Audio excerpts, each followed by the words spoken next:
நியாயப்பிரமாணம் நம்மளுடைய இயேசு சீனாய் மலையிலே மோசே மூலமா கற்பாடுகளை எடுத்து கொடுத்திருக்கிறார். அதனால் இன்றைக்கு பிரதானமாய் என்னோட நியாயப்பிரமாணத்தை குறித்து போதிக்கிறார்கள். அதை கடைபிடிக்க முடியவில்லை. ஆனால் போதிக்கிறார்கள், நம்முடைய கடைபிடிக்க முடியவில்லை. என கடுமையான ஒரு சட்டம் ஆண்டு தேசம் கொண்டு ஒரு பெரிய எல்லாம் இதெல்லாம் மக்கள் வாழ்க்கையிலே அங்கு அவங்களுக்கு பயன்படுத்த முடியாமல் ஒரு சூழல் நலப்பட்டிருக்கிறார்கள் என்பதை குறித்து வேதம் நமக்கு போதிக்கிறது. அதுதான் ஒரு கேள்வி நான் எழுதியிருக்கிறார். நியாயப்பிரமாணம் புதிய ஏற்பட்ட சபைக்கு தேவையா தேவையில்லையா அப்படின்ற கேள்விக்கு தான் நீங்க பதில் சொல்ல பாருங்க. பாடம் முடிச்சுட்டு பிறகு நீங்க பதில் சொல்லுங்க. ஏன்னா சில பேர் கொடுத்துட்டு இருக்கிறாங்க. தேவையில்லாம் அந்த 100% சொல்றாங்க. அப்பா அப்புறம் இந்த பாடம் கற்றுக்கொண்ட பிறகு இது தேவைப்படுறதா இல்லையான்றது நீங்கள் நிதானித்து பதில் சொல்ல வேண்டும் நான் கேட்டுக்கொண்டேன். ஆமா ஒரு முடிவு வந்துட்டேன். ஒரே முடிவு எனக்கு வேண்டாம் சொல்லிட்டான். சரி ஓகே, ரொம்ப சந்தோஷம், மகிழ்ச்சி. நான் வரவேற்கிறேன். சரி இது தெளிவாக நம்ம கண்ணோட்டத்தில் பார்க்கணும். இன்னும் நம்ம அமாவுக்கு உள்ளம் போய் பார்க்கணும். ஏன்னா இப்படி நமக்கு தேவை தேவையில்லையே நம்ம தேவை கற்றுக்கொள்ளலாம். ஒரு பாடம் நம்ம பஞ்சாயத்து முக்கியத்துவம் தான் பார்த்து கொண்டிருக்கிறோம். மோசே ஆண்டவராகிய தேவன் இஸ்ரவேலை மீட்பதற்காக தெரிந்துகொண்ட ஒரு அற்புதமான தேவ மனிதர். நல்ல ஒரு வாழ்க்கலாம். அவனுக்கு ஒரு நாள் இஸ்ரவேல் ஜனத்தை எகிப்து தேசத்துக்கு விடுதலை பயனாளர் என்பதை நம்ம பார்த்துருக்கிறோம். ஏன்னா தேவனுடைய மாஸ்டர் பிளான் அன்புடைய தேவன் மோசே மூலமாய் ஏற்படுத்தப்பட்ட அற்புதமான ஒரு திட்டம். இந்த திட்டத்திற்கு மோசே தன் வாழ்க்கையை இணைத்துக் கொள்கிறார். ரொம்ப முக்கியமானது, தேவனுடைய திட்டத்திற்கு சித்தத்திற்கு எந்த மனிதன் இசைத்து கொடுக்கிறானோ அர்ப்பணித்து வாழ்கிறானோ அந்த மனிதனுக்கு ஒரு விதத்துல வெற்றிகரமான ஒரு வாழ்க்கை வாழப்படி என்பதை தேவன் நமக்கு போதிக்கிறார். நம்ம சொல்லுவோம் நிறைய நேரங்களில் தேவனுடைய சித்தம் சொல்றோம். இந்த சித்தம் நிறைய குழம்புமா வெளிப்பாடு எது கேட்டாலும் கடவுள் சித்தம் சொல்லி நெஞ்சோசு உலகத்துல ஆவிக்குரிய உலகத்துல எல்லாம் சொல்லியிருக்கிறாங்க. இதெல்லாம் கடவுள் சித்தமா, நல்லது நடந்தாலும் கடவுள் சித்தம், கண்டது நடந்தாலும் கடவுள் சித்தம். எப்படி என்ற ஆவிக்குரிய கிறிஸ்தவர்களுக்கு ஒரு அற்புதமான ஒரு மாலை ஈடுபாடு உங்களுக்கு இது முக்கியமான ஈடுபாடு ரொம்ப நல்லா இருக்கும். ஏன்னா இது வெளிக்கிட்டுதான் தேவனுடைய சித்தம் என்பதை தெளிவாக நீங்க கற்றுக்கொள்ளலாம். அந்த நேரத்தில் நீங்க கடவுள் சித்தமா இல்ல மனிதன் சித்தமா இல்ல பிசாசு சித்தமா ஈஸியா கண்டுபிடிக்கலாம். ஏன்னா நீங்க ஆவிக்குரிய உலகத்துல கிறிஸ்தவர்களுக்கு ஒரு பெரிய போராட்டம் என்னன்னா, எது நடந்தாலும் எல்லாம் இறைவன் செயல், எல்லாம் தேவன் செயல், எல்லாம் கடவுள் தான் காரணம் அப்படின்னு சொல்லி நீங்க எல்லாம் கடவுள் மேல போட்டாலும் புரியுதுங்களா? இதுல கடவுள் அறிஞர்கள் சொல்லுவாங்க, சொல்லுவாங்க இதெல்லாம் செய்யலாம். நம்ம எல்லாம் கடவுள் செய்ய வைக்கலாம், அவன் தீவிர பண்ணலாம். வித்தியாசம் தலையை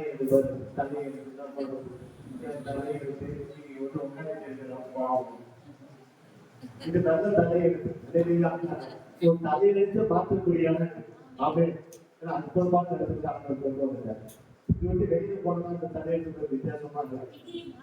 ஆமா, வெளியே பார்க்க முடியுது.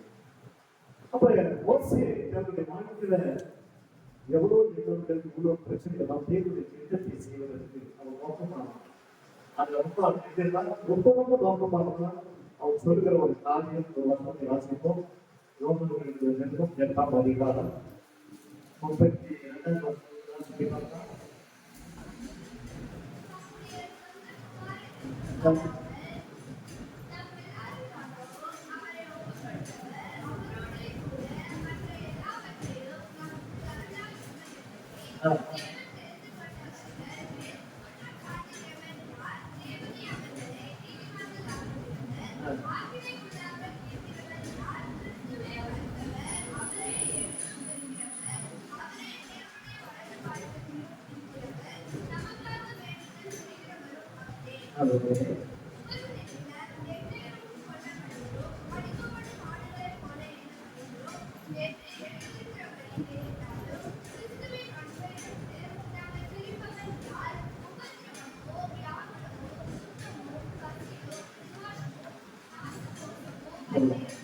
இது ஒரு பெரிய டிஸ்டன்ஸ்.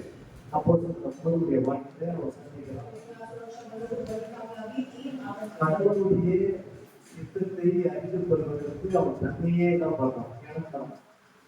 ஏன்னா கடவுளுடைய சித்தத்தையே அறிந்து கொள்ள வேண்டும்னா கடவுளுடைய சித்தத்தை செய்ய வேண்டும். சில நேரத்தில் நம் சில காரியங்களை இழைக்க வேண்டிய ஒரு சூழ்நிலை தான்.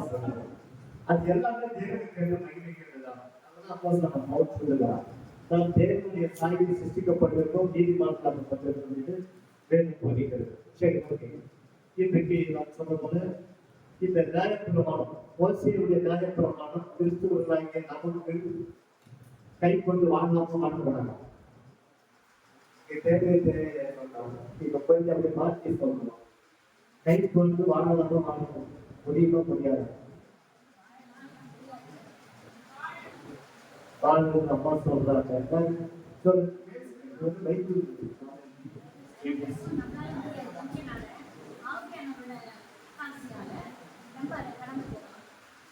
இது சபை கடைபிடிக்கலாமா கடைபிடிக்கலாம்? கடைபிடிக்கலாம். அவங்க ஆண்கள் எல்லாரும் சரி, பார்த்து பார்த்தா பார்த்து விடாத கண்டிப்பா பார்க்கலாம்.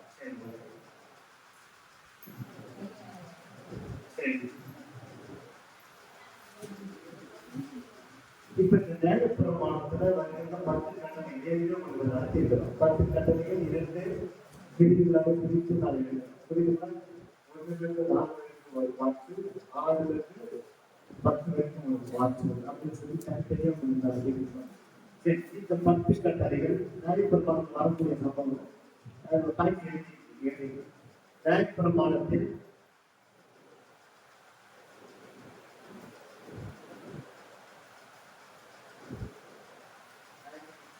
மொத்தம் 613 அவமானங்கள் உள்ளன.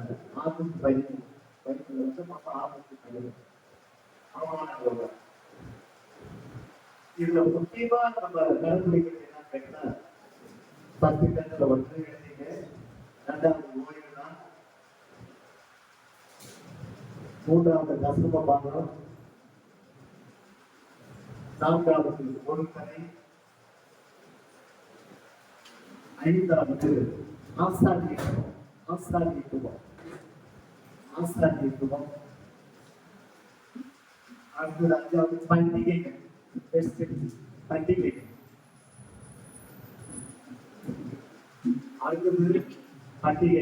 அடுத்தது தெய்வாலயம். பண்டிகைகள் தெய்வாலயம். தெய்வாலயம் தேவாலயம் சொல்றாங்க. கட்டிடம் நம்ம பில்டிங் கட்டணும், தேவாலயம் சொல்லி கட்டணும். சரி, இதெல்லாம் ஒரு நியாயப்பிரமாணம் நல்ல முக்கிய விஷயமான ஒரு ஆய்வு. சரி, 10 கட்டளைக்கு நமக்கு தேவையா தேவையில்லை? சரி, இது எத்தனை பேர் சொல்லுது? 10 கட்டளை நமக்கு தேவையா தேவையில்லை? தேவை சொன்ன கை கொடுத்துருப்பாங்க.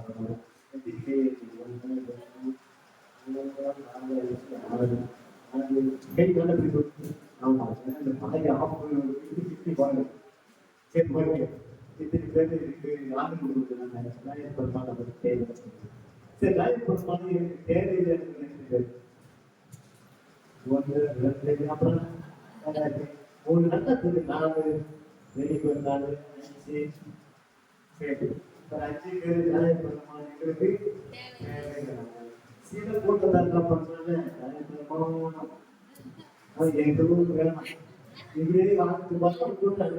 அவங்க கையெழுத்து போய்க்கலாம். ஆமா, நம்மளுக்கு அப்படின்னு சொல்லி ஒரு போட்டாங்க. சரி, ஓகே. அப்ப நியாயப்பிரமாணம் நமக்கு தேவையா தேவையில்லையா அப்படின்ற ஒரு இதுதான் நீங்க பார்க்கலாம். ஒரு வசனத்தை வாசிப்போம். புதிய ஏற்பாடு இயேசு கிறிஸ்து என்ன சொல்றாரு? மத்திய சுவிசேஷம் 22ஆம் அதிகாரம் 36 முதல் 40 வசனங்கள் கூடிய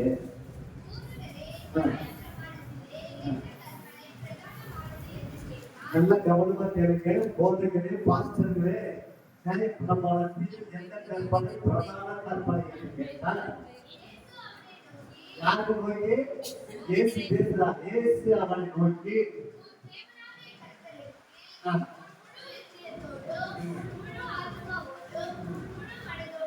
ஆ, ஆ.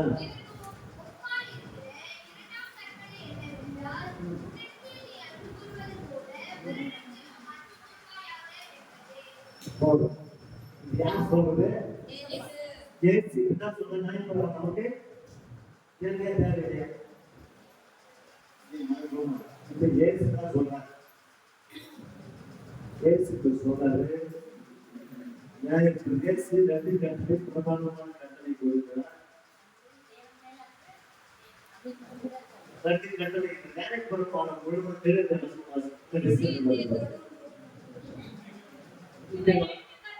இப்ப நல்லா புரிஞ்சுக்க என்ன கேட்கிறேன்.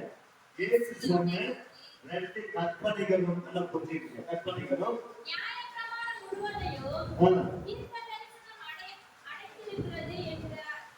நியாயப்பிரமாணமும் தீர்க்கதரிசனங்களும் என்றால் அப்ப நியாயப்பிரமாணமும் தீர்க்கதரிசனம் எதுக்குள்ள அடங்கியிருக்கிறேன்? இந்த 2 கட்டளைகள் அடங்கியிருக்கிறது. இப்ப யாரு நியாயப்பிரமாணம் தேவையான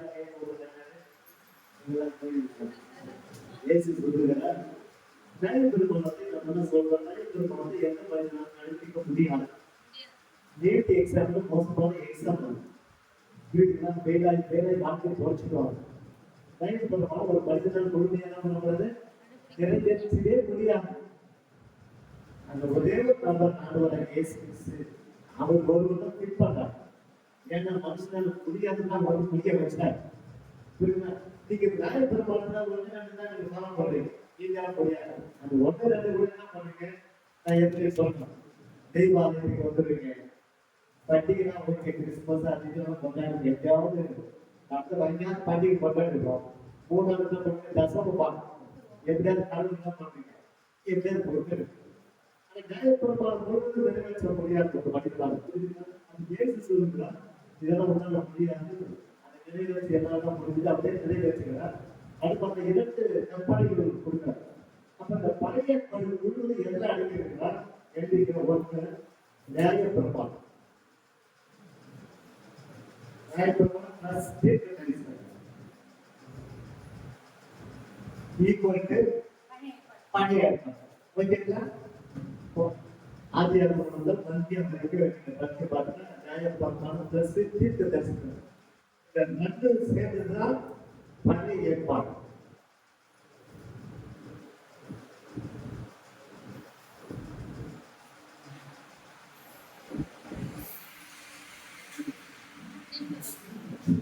இப்போ பழைய ஏற்பாடு ஏறிக்கிறேன். சரி, இப்ப சொல்லி நியாயப்பிரமாணம் தேவையே தேவையில்லை. சட்டம் கொடுப்பாங்க.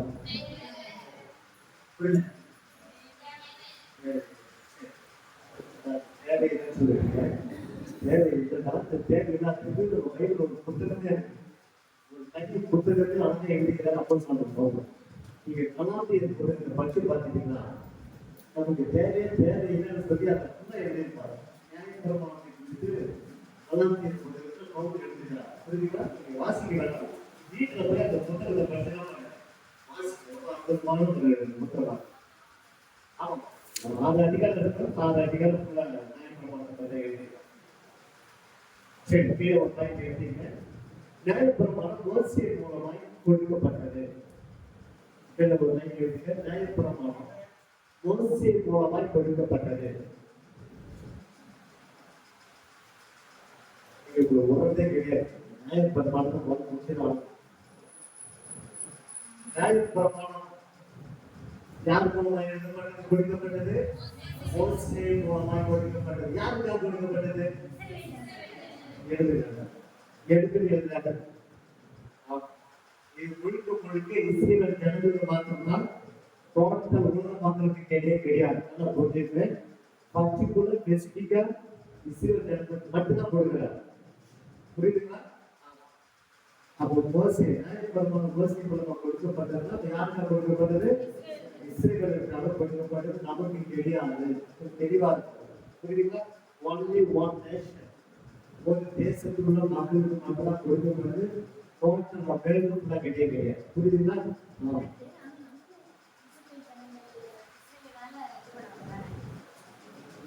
இல்ல நம்ம எடுத்து காட்டணும். இதெல்லாம் படிச்சு பார்த்து நீங்க அப்புறம் எப்படி இருக்குது நினைக்கிறோம் நடத்த போது புரியும் புரியுதுங்களா? நம்ம எந்த அளவுக்கு படியை இருக்கிறத காண போறோம். ஏன் நியாயப்படுறோம்னா நம்மளுக்கு இல்லை அப்படின்றத காமிக்கிறோம். புரியுதுங்களா? ஏன்னா பொழுது இஸ்ரேல் சேர்த்து தான் கொடுத்தாங்க, நமக்கு கொடுக்கவே இல்லை. புரியுதுங்களா? சரி, ஒரு வாசத்தை வாசி. ரோமர் கழுதுற நேரம் 9ஆம் அதிகாரம் 4வது வசனம் வாசிப்போம். ரோமர் 9:4.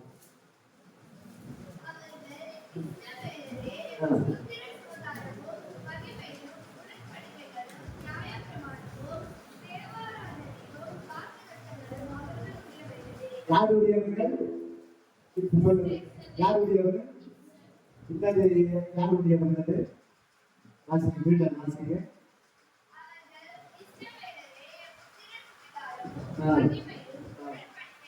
உடன்படிக்கைகளோ நியாயப்பிரமாணமோ தேவனுடைய ஆராதனை, தேவ ஆராதனைகளோ வாக்குத்தத்தங்களோ புரிஞ்சுக்க. வாக்கு தத்தங்களும் யாரு ஆகுறது? இஸ்ரவேலுக்கு கொடுக்கப்பட்டது. உடன்படிக்கை, தேவ ஆராய்ச்சி முறைகள், நியாய பிரமாணங்கள், வாக்கு தத்துவங்கள், இவைகள் அனைத்து யாருக்கு கொடுக்கப்பட்டது? உங்களுக்கு ரொம்ப குழப்பமா இருக்கிறவங்களுக்கு பின்னாடி அப்ப முழுக்க முழுக்க யாருக்கு கொடுக்கப்பட்டது? இசைங்களுக்கு யார் கொடுக்கப்பட்டது? வாக்கு தத்துவம் நமக்கு கிடையாது கிடையாது.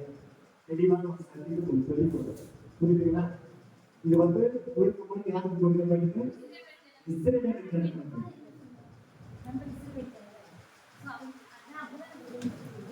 இதெல்லாம் நீங்க ஆபீஸ்ல பேசி நான் எடுத்துட்டு தான் நான் பேசுறேன். புரியுதுங்களா? நம்ம சொந்தம், நம்ம மகன் என்பது நம்ம ஒரு பேசிட்டு நம்ம இருக்க டைட்டிங் தான் வசனம் தான் நமக்கு ஆதாரம். வசனம் இல்லாம பேசுறது எல்லாமே சத்தியம் சொல்ல முடியும். வசனத்தோடு பேசுறதுதான் சத்தியம். ஏன்னா ஒரு அட்வொகேட் ஒரு கேஸ் வாதாடுறாங்க, அந்த பிரச்சனைக்கு அட்வொகேட் தான் ஆர்த்திக்க குடும்பத்தப்பா அந்த கேஸ் விடுதலை பண்ண முடியும். அவங்க எனக்கு நல்ல அறிவு, நல்ல தேவை இருக்கு, என்னுடைய சுயத்தில் என் பேச்சுதான் அவங்க விடுதலை பண்ணாலும் தெரியுங்க. நீங்க நிறைய பேச்சுல நிறைய பேசணும், பட் நம்மளோட ஆதாரம் பசங்க வேண்டாம். அதுல இருக்கிற ஓகே, யாரு சொன்னாலும் ஓகே. முதலாவது இஸ்ரவேலருக்கு ஆண்டவராக தேவன் தெரிந்து கொள்ளப்பட்ட ஒரு சந்ததிகள், அவர்கள் எனக்கென்று தெரிந்து கொண்டு நம்முடைய விதியை சொல்லி வருவார்கள். தேவன் ஒரு கூட்டம் மக்கள் தான் இஸ்ரவேலர். இவர்களுக்கு தான் தேவன் கொடுத்தார், நியாயப்பிரமாணம் கொடுத்தார், அப்புறம் தான் கொடுத்தார் உடன்படிக்கையை கொடுத்தார், வாக்கு தத்தங்கள், தெய்வாலயங்கள், இந்த முறைகளுக்கு கொடுத்தார். இதுக்கு புதிய ஏற்பாடு பிரிச்சாங்க, நியாயப்பிரமாணத்துக்கு உடன்படிக்கை பார்த்து இந்த டாபிக்களை நீங்க தெரிஞ்சுக்கலாம். ஒட்டுமொத்த உலகத்துல பிரிச்சாங்க என்ன நடந்து கொள்வது ஈஸியா முடியும்.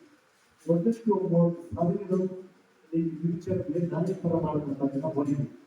கிறிஸ்து வேதம்னா ஏசி அவங்க இதுதான் இருக்கு, நியாயப்பிரமாணம் கிறிஸ்துவ போதிச்சு போதத்துக்கு புறப்பாடு 199 சொல்லுங்க. சரி, வாங்க ஒரு வசனத்தை வாசிப்போம். எபேசியர் 2ஆம் அதிகாரம் 12 வாசிங்க. எக்காலத்திலே நல்லா கவனமா புரியுங்க. தெளிவான ஒரு சத்தியம், இந்த சத்தியத்தை தெளிவா புரிஞ்சுங்க. குழப்பாட்டியாருங்க கவுனா அரசியல் கேள்வி அப்படின்னு நம்ம வெளியிட்டோமா. இப்ப சொல்லுகிறார் அக்காலத்திலே, எக்காலத்திலே, அக்காலத்திலே அது யாரு சேராதவர்கள்? கிறிஸ்துவை சேராதவர்கள்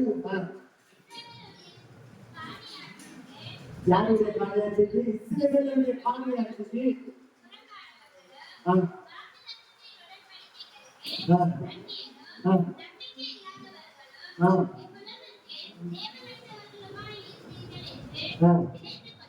யாரை பத்தி பேசுறாரு? அப்போஸ்தலர் பவுல் நம்ம பத்தி சொல்றாரு. புறஜாதிகள் இஸ்ரவேலுடைய காணியாட்சிக்கு பொறுப்பானவர்கள். அவங்ககிட்ட நம்ம சேர முடியும். அன்னைக்கு பார்த்தா அவங்க ஓரம் தள்ளுவோம். அன்னைக்கு பார்த்தா தான் வருவோம், உள்ள சேர மாட்டோம். இஸ்ரவேலுக்கு பொறுத்தாங்க நல்லா புரிஞ்சுக்கிட்டேன். இஸ்ரவேலுக்கு பொறுத்தவரை நம்ம உடனே அல்ல சேர்க்க மாட்டோம். காணியாட்சிக்கு பொறுப்பாக பெரிய விதம் அவருக்கு அடிக்கடி தான் பண்ணார். அதுதான் சொல்றாரு. வீடு பார்த்து வாசனை வாசி தெரியும். அக்காலத்துல அந்த காலத்துல வாழ்ந்த இஸ்ரவேல் ஜனங்கள் வாழ்ந்த காலத்துல அக்காலத்திலே கிறிஸ்துவை சேராதவர்கள், ஆண்டவரை பற்றி அறியாதவங்க, தெரியாதவங்க, அதுதான் நம்ம புறஜாதிங்க, அந்நியர். நம்ம புரிதுகளை சொல்றது காணி ஆட்சிக்கு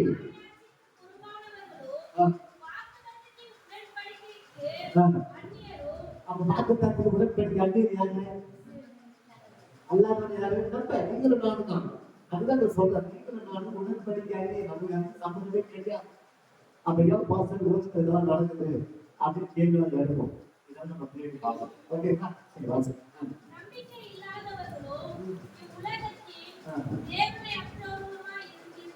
தேவனை அச்சவர்கள் யாரும் கடவுளே இல்லடா போகணும்.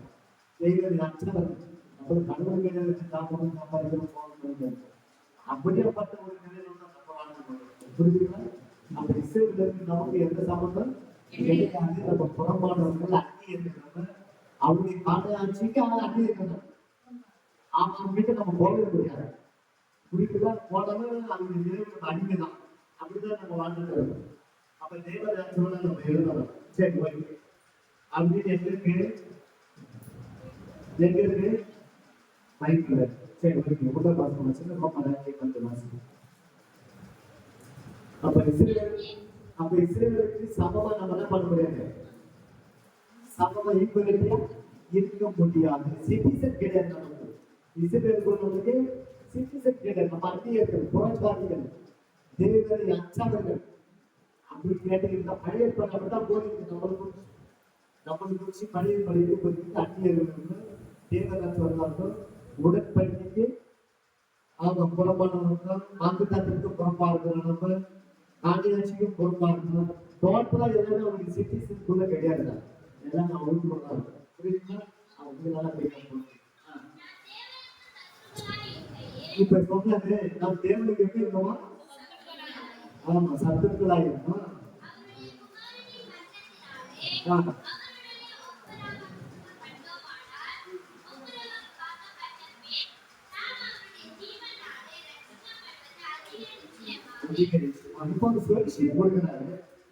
இஸ்ரவேல் ஜனங்கள் வந்து தேவனால் எடுத்துக்கொள்ளப்பட்ட ஜனங்கள் எல்லாம் மூலமாய் நமக்கு ஒரு அம்சம் இருக்கு. என்ன அம்சம்? அவரோட போற நெருக்கமான ஒரு உணவுல நமக்கு ஒரு இயேசுதான் பண்ணாங்க, ஒரு வழி விட்டு போயிருந்தான். என்ன வழியில கல்வாய் சீரவி மூலமா நமக்கு ஒரு வழி விட்டு போனாங்க. ஏன்னா இஸ்ரவேலர்கள் இயேசுவை ஏற்றுக்கொள்ளல. இவன் தேசியா கிடையாது, யோசிப்பாங்க, மத்திய பார்க்கல அப்படிதான் சொல்லிட்டு இருக்கிறான். இப்ப தேசிய வந்து இஸ்ரவேலிய பார்த்துட்டு தான் இருக்கிறான். ஆனா அவங்க வந்துட்டாங்க. தேசிய இயேசு கிறிஸ்து உலகத்துல வந்துட்டாரு, அநேக அற்புதங்கள் செய்யறாரு, பயங்கரம் வரலாற்று நடந்துச்சு. ஆனா யாரும் பார்க்கல. இஸ்ரவேலுக்கு அந்த வெளிச்சம் கிடைக்கல. இப்ப நமக்கு ஒரு வெளிச்சம் கிடைச்சிச்சு. இவர்தான் தேசி, இவர்தான் தேசியா, அவங்களுக்கு சம்பந்த என் அன்புக்குரியான இவர்தான் நமக்கு வெளிச்சம் கிடைச்சிச்சு. யாரும் வெளிச்சம் கிடைக்கல, இஸ்ரவேலுக்கு வெளிச்சம் கிடைக்கல. இப்ப ஆண்டவர் இயேசு பார்க்கறாங்க, உண்மையா அவங்களுக்கு தான் வந்தாங்க, இஸ்ரவேலுக்கு தான் வந்தாங்க, நமக்கு வரல. ஆனா கடைசியில் அவங்க ரிஜெக்ட் பண்ணிட்டாங்க இயேசு. இப்ப பார்த்தாரு இயேசு நம்மள காங்கிரஸுக்கு பொறுப்பா இருக்கிற நம்ம என்ன பண்ண ஒன்றை சேர்த்து நீங்கெல்லாம் வாங்கப்பா, நீங்க என் பொண்ணப்பா அப்படின்னு சொல்லி இயேசு தான் பண்ணாரு, நமக்கு ஒரு உதவி கொடுத்துட்டாங்க. புரியுதா? ஆக்சுவலா வரணும் அவங்க தான் வந்தாரு, பட் அவங்க ஏற்று பண்ணது இயேசு புறக்கணித்தாங்க, தள்ளப்பட்டாங்க, பயங்கரமா பேசுவாங்க. ஆனா இப்ப அவங்க ஏற்றுக்கொள்ள நம்ம ஏற்றுக்கொள்வாங்க. இப்ப தேவனுடைய புரிதலாக புரிதலாக சொல்றது அப்ப பாருங்க. இன்னொரு வசனம் வாசிக்கிறார், தெளிவாசனம் எப்படி இருந்துச்சுங்க.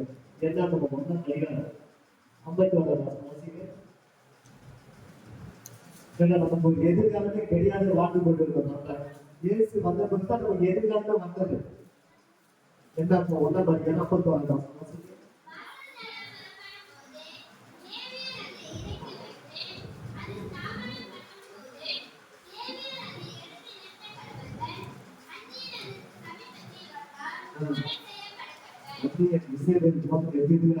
கண்டிப்பா யாரு புறச்சாரு அது வந்தாங்க என்ன பண்ண உதவி செய்ய. அப்ப நம்மளுக்கு வந்து பழைய ஏற்பாட்டுல நமக்கு ஒரு வேலையே தெரியாது. சொல்ல போனா இஸ்ரேலுக்கு நமக்கு எவ்வளவு தூரம் அதுதான் வேதம் போதிக்கிறது. இன்னொரு வருஷம் வாசி என்ன 17 வாசி ஏதாவது நோட் பண்ணி வச்சு ஆமா 18 18:7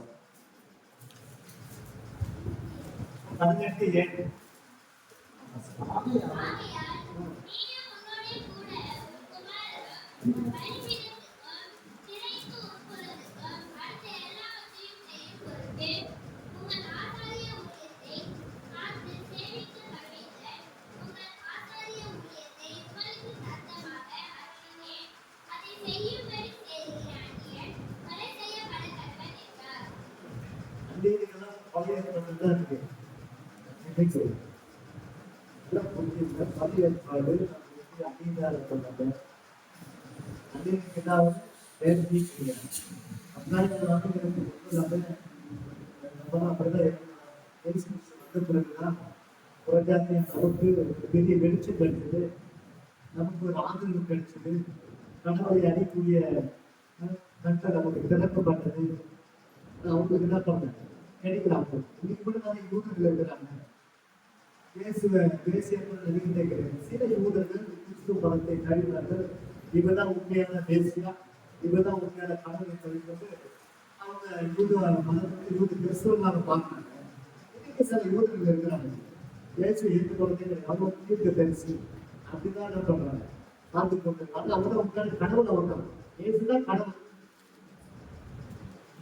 அப்ப கடவுள் தான் மனிதனாக மனிதன் செய்த பாவங்களுக்காக வீடுகளுக்காக அப்ப மனிதனாய் வந்தால்தான் அந்த காரியத்தை தான் பண்ண முடியும். நிறைவேற்ற அதான் ஏசு கடவுள் தேவனே வந்து நம்ம மனிதனை வராங்க. அதான் ஒன்று இந்த யோவான் வந்து நான் பண்ணால் வாசிக்க பார்க்கலாம். ரொம்ப தெரியாது ஒன்னாம் யோவான்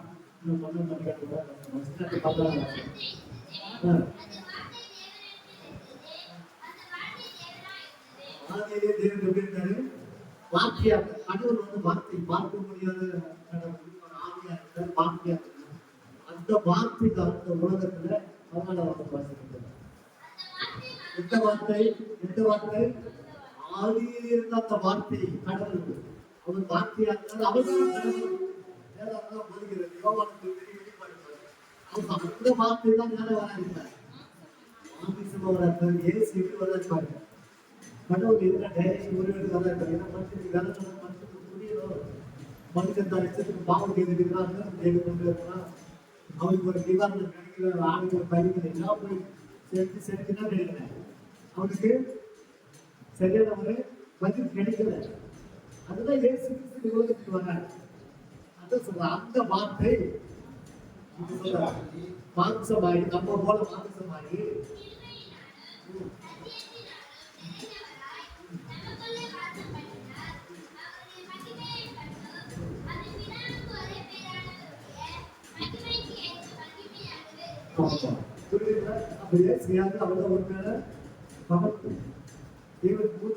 செயல்படுகிறார். ஒரே கடல் 3 தன்மைகள் செயல்படாது. திருத்தம் எடுக்கிறாங்க. நம்ம எடுப்போம் தெரிவிச்சுப்போம். எடுப்போம். ஒரே கடவுள் தான் 3 தன்மைகள் செயல்படுகிறார். புரியுதுங்களா? இதான் குமாரன் பரிசுத்த ஆவியானவர். ஆனா இந்த இயேசுதான் போய் சொல்றாரு, இது உங்களுக்கு நான் காட்டதான் சொல்றோம். அதெல்லாம் கொஞ்சம் கற்றுக்கலாம் ஒன்றுமே உங்களுக்கு புரியாது. இது ஒரு தனி பாடல். ஒரே போய் போனதான் உங்களுக்கு அது புரியும். புரியுதுன்னா இயேசு சொல்லுவான், நான் போய் யார் அனுப்புறேன்? ஆமா, தேவன் யாரு? பரிசுத்த ஆவியானவர் யாரு? எந்த தேவன்?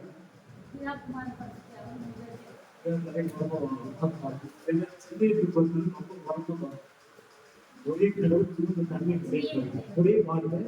அதுல அறிஞர் அதான் சொன்னார், ஒன்றே குலம் ஒருவனே தேவன். அவருக்கு வந்து வெளிச்சு ஒரு உலகத்துக்கு ஒரு கடவுள் தான் இருக்க முடியுன்றாங்க. எல்லோரும் கடவுளா இருந்தா உலகம் கேட்டு போயிருக்கு. அப்ப இயேசு சொல்றாரு, நான் போறேன் நலமா இருக்கிறேன். போறேன் யார் அனுப்புறான்? அனுப்புறப்ப அவர் வந்து சகல சத்தியத்தில் உங்களுக்கு நடத்துவாரு, கேட்டுவாரு, அனுப்புறாரு. எந்த சகல சக்தி? இயேசுவோட சத்தியத்தை டிபெண்ட் பண்றாரு. யாரு? ஹோலி ஸ்பிரிட். அந்த ஹோலி ஸ்பிரிட் யாரு? இயேசுடைய ஆவிதான் ஹோலி ஸ்பிரிட். வடிவ அமைப்புல அப்படி இருக்கு பரிசுத்த ஆவியானவர். ஆக்சுவலா யாரு ஸ்பிரிட்? இயேசுடைய ஆவி. அந்த நான் போய் அவரை அனுப்புறேன். அதை பத்தி நம்ம பேசுறாரு. புரியுதுங்களா? இது எப்படி சொன்னா புரியும் உங்களுக்கு? சரி, உதாரணம் சொல்றோம். ஏன்னா 3 நாட்கள் நம்ம ஒரு நாள் இருக்கலாம். எப்படி கருத்தை செயல்படுறோம்? என் மனைவி தயாரா இருக்கலாம், என் பிள்ளைங்க தயாரா இருக்கலாம், என் அம்மாவுக்கு தயாரா இருக்கலாம். எப்படி பண்ணலாம்? ஒரு நாளே திருப்பி கருத்தை செயல்படும். அது வந்து டைரக்ஷன். அதுதான் கடவுள் 3 நாட்கள் திருத்தது தேவை. இது கொஞ்சம் இடத்துக்கு ரொம்ப கஷ்டம். புரியுதுங்களா? ஆமா, அது பாப்புலர் போல எப்படி சொல்ல வரா பழைய பட்டு நம்ம அன்னிதான் கடவுளுக்கு வினோதமா இருந்தா நம்ம கடவுளை யாரும் ஆசிரியர் நம்ம வாழ்ந்து கொண்டிருக்கிறோம். முழுக்க இஸ்ரேலில் தான் ஏசு நம்ம தேவன் ஃபோக்கஸ் பண்ணலாம். புரியுதுங்களா? எல்லாத்தையும் அவங்க தான் ஃபோக்கஸ் பண்ணாங்க. கடைசியில் அவங்களே என்ன பண்றாங்க? யாரும் ஏற்றுக்கொள்ள தேவனை ஏற்றுக்கொள்ளல, ரிஜெக்ட் பண்ணிட்டாங்க. இவங்களுக்கு தேவனை கேட்டாங்க. இப்போ புரஜாதிகளாகி நாம என்ன பண்ணோம்? உள்ளத்துல விசுவாசத்தை ஏற்றுதான் எனக்கு வேணும், எனக்கு ரட்சிப்பு வேணும், பாவத்துக்கு எனக்கு விடுதலை வேணும். அவர் ஏற்றுக்கொண்டது தான் நாங்கள் எல்லாரும் போச்சுக்கிறோம். புரியுதுங்களா? இந்தியாவில் தான் நடந்தது. சொல்லுதான் வாசத்தை வாசிக்கிறாங்க. ரோமன் 16 வாசிங்க.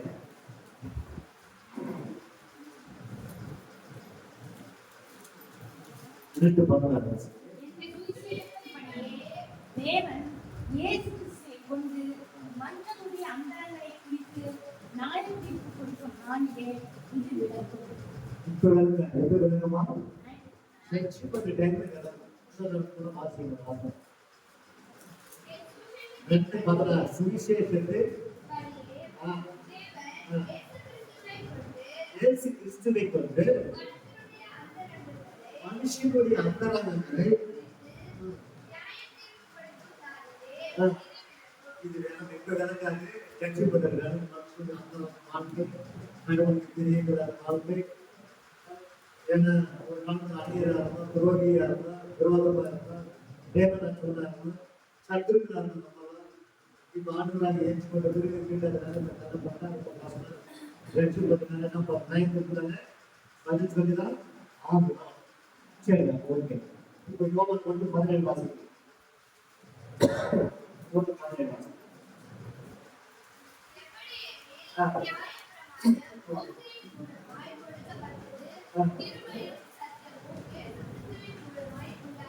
சரி, இப்ப நியாயப்பிரமாணம் யார் மூலமாய் கொடுக்கப்பட்டது? மோசே மூலமாய் கொடுக்கப்பட்டது. இப்படி நமக்கு நியாயப்பிரமாணம் தேவையா? நம்ம நியாயப்பிரமாணம் தேவையா? நமக்கு தேவையே கிடையாது. நல்லா ஆராதிக்கிறீங்க, ஆண்டவர் வேணும் பார்க்குறீங்க, ஆண்டவருக்கு ஊழியம் செய்றீங்க, சமாதானம் நியாயப்பிரமாணம் தேவை நமக்கு.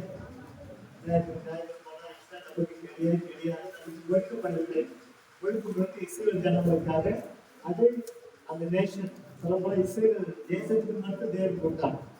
உலக மக்களுக்கு கிடையாது. நிறைய புரியுதுங்களா?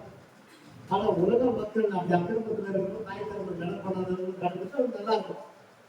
இப்ப நம்மளாம் அப்படி யாரா இருக்கிறவங்க கிடையாது. இயேசு சொல்லிட்டாரு, இந்த நாயக்கரமாலும் தீர்க்க தரிசனம் எல்லாரும் முழுவதும் சொல்லிட்டாரு. 2 கற்பனைகளை கொண்டு வந்து ஒன்று சேர்க்கிறார். அன்பே வந்து முடிச்சுட்டார். நீங்க கலாச்சார 5:14 வாசிக்கலாம். பவுல் இவராவது 2 கட்டளை கொடுத்தாரு. பவுல் இதோட நம்ம ஷார்ட்டா கொடுக்குறாரு. 5:14 வாசிக்கலாம். கலாத்தியர் ஒரு நிமிஷம். கலாத்தியர் 5:14 பாருங்க. மோசேக்கு கொடுத்து 10 கட்டளை நம்ம இயேசு நாயகர்களாலும் தீர்க்கதரிசி சேர்த்து மொத்தமா பண்ணாரு. 2 கற்பனைகள் அடங்கலாம். நத்தியத்தை ஒரு புரியுதுங்களா? இப்ப இதெல்லாம் பார்த்துட்டு இப்ப பவுல் எழுதுறாரு. அரசியல் காலத்துல இயேசுக்கான பவுல் தான் நிறைய திருச்சபைகளுக்கு ஆலோசனை கொடுத்து வார்த்தை கட்டி எழுதக்கூடிய ஒரு தேவ மனுஷன் பவுல். இப்ப நீங்க சொல்றாரு, இது ரொம்ப 2 கட்டளை இப்ப பவுல் ரொம்ப எக்ஸ்ட்ரீமா எழுதுறாரு. யார் ஜனங்களுக்கு புரியுது போல எழுதிட்டு போயிடாங்க அப்படின்னு சொல்லிதான் இப்ப அவர் சொல்றாங்க.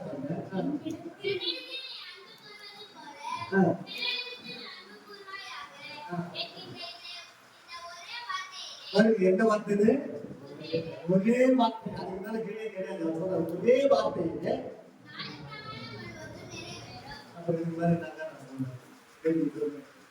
இப்ப மோசே சொன்னது சொல்லிட்டு ஏசு சொன்னதும் சொல்லிட்டோம். அடுத்தது அப்போ சொன்ன அவங்களுக்கு பேசிட்டாரு. இந்த நாயக்கமான தேவை நமக்கு கிடையாது. ஒரே மாதிரி சொல்றாரு, அன்பு கூறுவார் அன்பு கூறுவாய் என்கிற இந்த ஒரே வார்த்தையிலே ஞாயிற்றுக்கிழமை முழுவதும் இது என்னன்னா உலகத்துல பிரச்சனை இப்ப ஞாயிற்றுக்கிழமை கார்த்திகா தான் பிரச்சனையா இல்ல அதுதான் பிரச்சனை பெரிய ஈஸியான ப்ராப்ளம் உலகத்துல கணவன் மனைவிக்கு அன்பு கிடையாது பிள்ளைங்க பெற்றோருக்கு அன்பு கிடையாது தேசத்துக்கு அன்பு கிடையாது யுத்தம் நடக்குது அப்ப இதனால நீங்க புரிஞ்சுக்கலாம் இயேசு சொன்ன கட்ட 2 நாட்கள் பிரதாமன்னு சொன்னாரு அதுதான் பெரிய ஈஸி ப்ராப்ளம் உலகத்துல இன்னைக்கு இது இருந்தா தேசம் வச்சுட்டு மக்கள் வச்சுதான் வராங்க இப்படி கப்பலுக்கு பண்ணலாம் சொல்றாங்க அப்ப நியாயபுரமான முழுவதும் எவ்வளவுதான் அழைக்கிறது அன்பு என்கிற ஒரே வார்த்தை இதெல்லாம் 10 நேரத்தில் போய் பிரச்சனை இருக்க வேண்டிய அவசியமே கிடையாது நான் உங்களுக்கு சிம்பிளான ஒரு பவர் சொல்ல யாரும் வந்து கிடையாது சொல்லுகிறாங்க புரியுதுங்களா நீங்க என்ன பண்ணுறாங்க பத்து கண்டிப்பாக பச்சு முதல் டிஸ்பெக்ட் கட்சியில் ஒரு டிசைட் அப்புறம் வீட்டில் பண்ணால் போனோம் வீட்டு பார்த்துட்டே வரும் கட்சியில்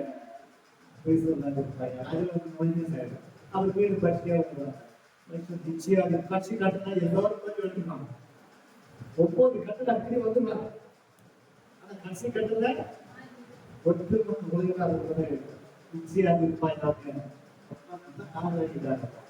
நன்மை வீடு கட்டினாரு மக்கள் அந்த நிச்சயம் வந்து நமக்கு எல்லாரும் நமக்கு அப்ப முடியுமா சரி கிடையாது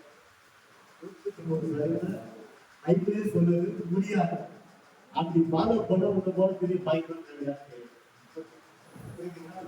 இயேசு ஒரு நாள் ஞாயிற்றுக்கிழமை முடிவாய் போட்டார் அவர்தான் நிறைவேற்றி இருக்கிறார் அவர் அடிக்க வரவில்லை நிறைவேற்ற வந்தார் இயேசு அதனாலதான் புரிஞ்சுக்கிட்டார் இந்த அவர் சொல்லிட்டாரு ஞாயிற்றுக்கிழமை குடும்பம் எல்லாம்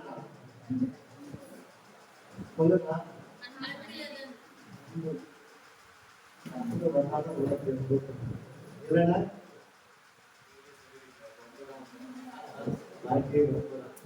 அதுதான் கடவுள் நம்பர் அதுதான் கடவுள் வந்து அப்ப சக்தி என்பது ஞாயிற்றுக்கிழமை கிடையாது திருப்பியும் சக்தியும் ஞாயிற்றுக்கிழமை ஆமா ஞாயிற்றுக்கிழமை கண்ணுக்கு கண்ணு பண்ணிக்கு பண்ண அடிதான்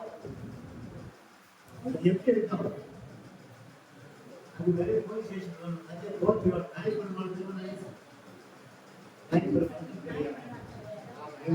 திருப்பியும் சத்தியம் ஞாயிற்றுக்கிழமை கிடையாது திரும்பினால் மட்டுமே நாம் மீட்கப்பட்டிருக்கிறோம் திரும்பினால் மட்டுமே நாம் மீட்கப்பட்டிருக்கிறோம் அது ஒரு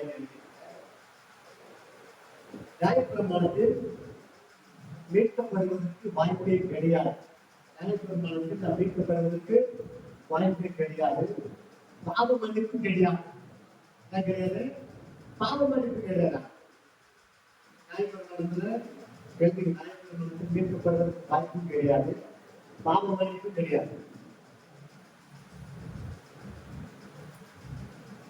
புரிஞ்சாதைக்கு மரியாதை கிடையாது புரிஞ்சாதைக்கு கிடையாது மரியாதை கிடையாது மரியாதை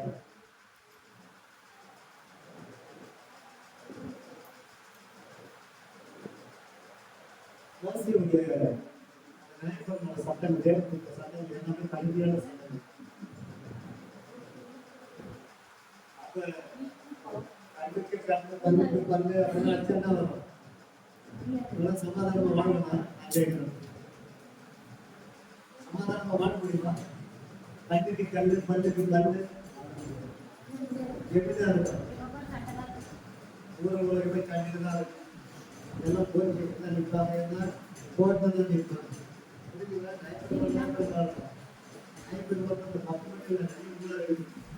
நீங்க பாட்டை எல்லாரும் தான் பண்ண ஆக்சுவலி உங்க பாட்டு ஒரு பொருளுக்கு எல்லாரும் கஷ்டமா இருக்கும் எத்தனை மாடு சாகும் பார்த்து எத்தனை மணி சாகும் உலகமே ரத்த கிடையாது கைக்கு கை எல்லாமே பண்ணு பட்டு பட்டு போயிடும் காய் பருப்பு நம்ம இப்போ சாமி போயிடு வைக்கணும் அந்த சட்டம் பாவம் படிக்க முடியும் படிக்கலாம் நல்லது ஆனா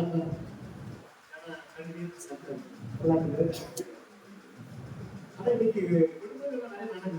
ஞாயிற்றுக்கிழமை நாள் தான். இவர்தான் பேசணும் 10 நாள் பேசுகிறேன். வேற ஞாயிற்றுக்கிழமை பேசுகிறது. இதுதான் பிரச்சனை. குடும்பத்துல கணவன் மனைவி பிள்ளை இதெல்லாம் பிரச்சனை. நீ ஒரு நாள் சொல்ல 10 நாள் சொல்லுவாங்க. அண்ணாம ஒரு நாள் சொல்லுவாங்க. 10 நாள் பேசணும். இதுதான் நீங்க பிரச்சனை உள்ளது. இதுக்குதான் அன்பு மகிமையிட்டாங்க இயேசு. அன்பு மகிமை வச்சிட்டாங்க. அன்பு சமத்தையும் சகிக்கும் இந்த கேரக்டர் உள்ள வந்துச்சுன்னா போதும். நியாயபரமான என்ன பண்ணாத காக்காத அப்படின்னு சொல்றாரு. அன்பு பத்தி டெபினேஷன் கொடுக்குறாரு. அன்பு பத்தி உள்ள தெரிஞ்சுக்கணும். ஒன்று கொஞ்சம் 10ஆம் அதிகாரம் சொல்றாரு. அன்பு சமத்தை காரணம் சகிப்பு அன்புக்கு பொறாமை சிவமணியாது அன்புடைய அதுதான் போதும் அப்படின்னு பவுல் எடுத்துக்கிறேன். சொல்லுங்க சரி வாசிக்கலாம் பவுல் அப்ப நியாயப்பிரமாணம் தீர்ப்பளிக்கப்பட்டதா இல்லையா? தெளிவாயிட்டீங்க. கையை தூக்கிட்டு போகும்போது பார்த்துட்டு தெளிவாயிட்டு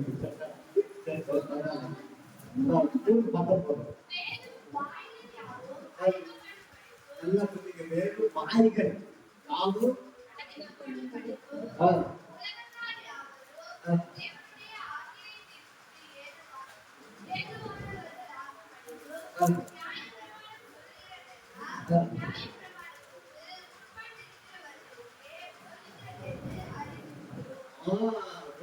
எழுதினார் பாருங்க. நியாயப்பிரமாணம் யாருக்கு? நியாயப்பிரமாணத்துக்கு உட்பட்டவர்களுக்கு மட்டும்தான். நமக்கு கேட்டா பசங்களுக்கு ரொம்ப 100% எப்போ வாய்கள் அடிக்க போனோம். அப்புறம் ஜட்ஜு பண்ணாரு இதெல்லாம் பத்தி நியாயப்பிரமாணம் செய்ய வாய் அடைக்க போனோம். அங்க பேசவே முடியாது. நீங்க அநேக உலகத்துல 99% நியாயப்பிரமாண பாடலையோட எங்க போதிக்கிறார்கள்? திருச்சபையில் போதிக்கப்படுகிறது. கிறிஸ்துவ பிரமாணத்தை விட்டுட்டாங்க. கிறிஸ்துவ சொன்ன செய்தி விட்டுட்டாங்க. இயேசுதான் நிறுவனமா இருக்காங்க. சொன்ன செய்தி அப்ப நியாயப்பிரமாணம் யாருக்கு சொல்றாரு? அதுக்கு உட்பட்டவர்கள் புரிஞ்சவங்களுக்கு நமக்கு கிடையாது. அப்ப யாருக்கு தான் சொல்றாரு? இஸ்ரவேல் ஜனங்கள் மட்டும்தான் சொல்றாரு. நியாயப்பிரமாணம் நமக்கு இல்லை என்பதை தெளிவாக சொல்றாரு.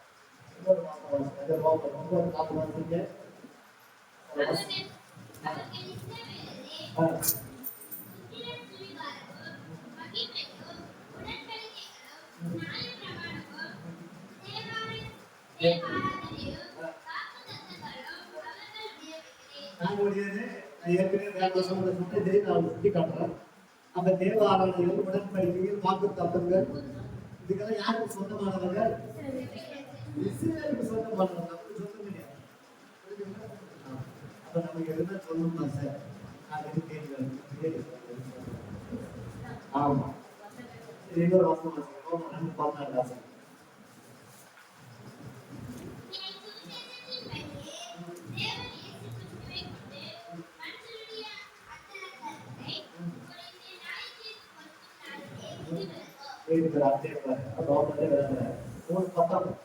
அப்ப என்ன சொல்றாரு? அப்ப இஸ்ரவேல் ஜனங்களுக்கு தான் என்ன கொடுக்கப்பட்டது? என்ன கொடுக்கப்பட்டது? நியாயப்பிரமாணம் கொடுக்கப்பட்டது. கேள்வி கேட்கலாம். படிக்கலாம். நிச்சயமா படிக்கணும். அக்காலம் படிக்கணும். ஏன் படிக்கணும்? இயேசு கிறிஸ்து சொல்லப்பட்ட மறை பொக்கிஷங்களுக்கு அழியப்பட்டிருக்கிறது. அதுக்காக நம்ம படிக்கணும். ஆனால் நியாயப்பிரமாணம் சட்டத்திட்டங்களுக்கு கிடையாது. தெரிஞ்சுக்குவேன். ஆனா படிப்பால் பண்ண படிக்கலாம். அதுக்கு நான் படிக்கிறேன். தேவனுடைய மதத்தை பார்க்கலாம். பைபிளை பார்க்கலாம். இயேசு கிறிஸ்து எந்த அளவுக்கு மறைஞ்சிருக்கிறார் பார்க்கலாம். பொக்கிஷம் மறைஞ்சிருக்கிறேன். புரியுதுங்களா? ஆனால் பிரமாணங்கள் நமக்கு தெரியாது. 10 கட்டத்தில் பிரமாணம் நமக்கு தெரியாது. புரியுதுங்களா? அந்த தீர்க்க தரிசனம் நமக்கு கிடையாது. புரியுதுங்களா? ஆமா. மற்ற 13:52 பாத்தீங்க. சொல்றாரு 54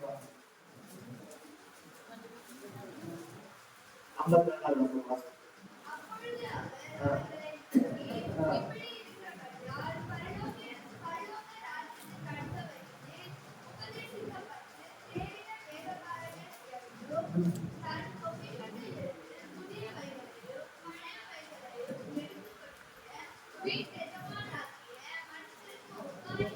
பழைய புதுமையில பழைய பண்றது பொசிஷன் எடுத்துக்கலாம்.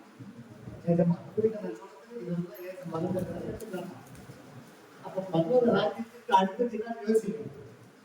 நம்ம எப்ப பார்த்தாலும் இதே புரிஞ்சுட்டே இருக்கலாம். அதே ஆனா ஏற்றுக்கொள்ள சமூக ராஜ்யத்துக்கு என்ன செய்து அதை இதே நம்ம எல்லாம் பொசிஷன் பழைய பண்ணி மறைந்திருக்கிறார். புதிய ஏற்பாடு பழைய ஏற்பாடு புதிய ஏற்பாடு மறைந்திருக்கிறது. புதிய ஏற்பாடு பழைய ஏற்பாடு அளந்திருக்கிறது. இது வந்து நிழல். எது? பழைய ஏற்பாடு நிழல், புதிய ஏற்பாடு நிஜம். அவ்வளவுதான். சரி,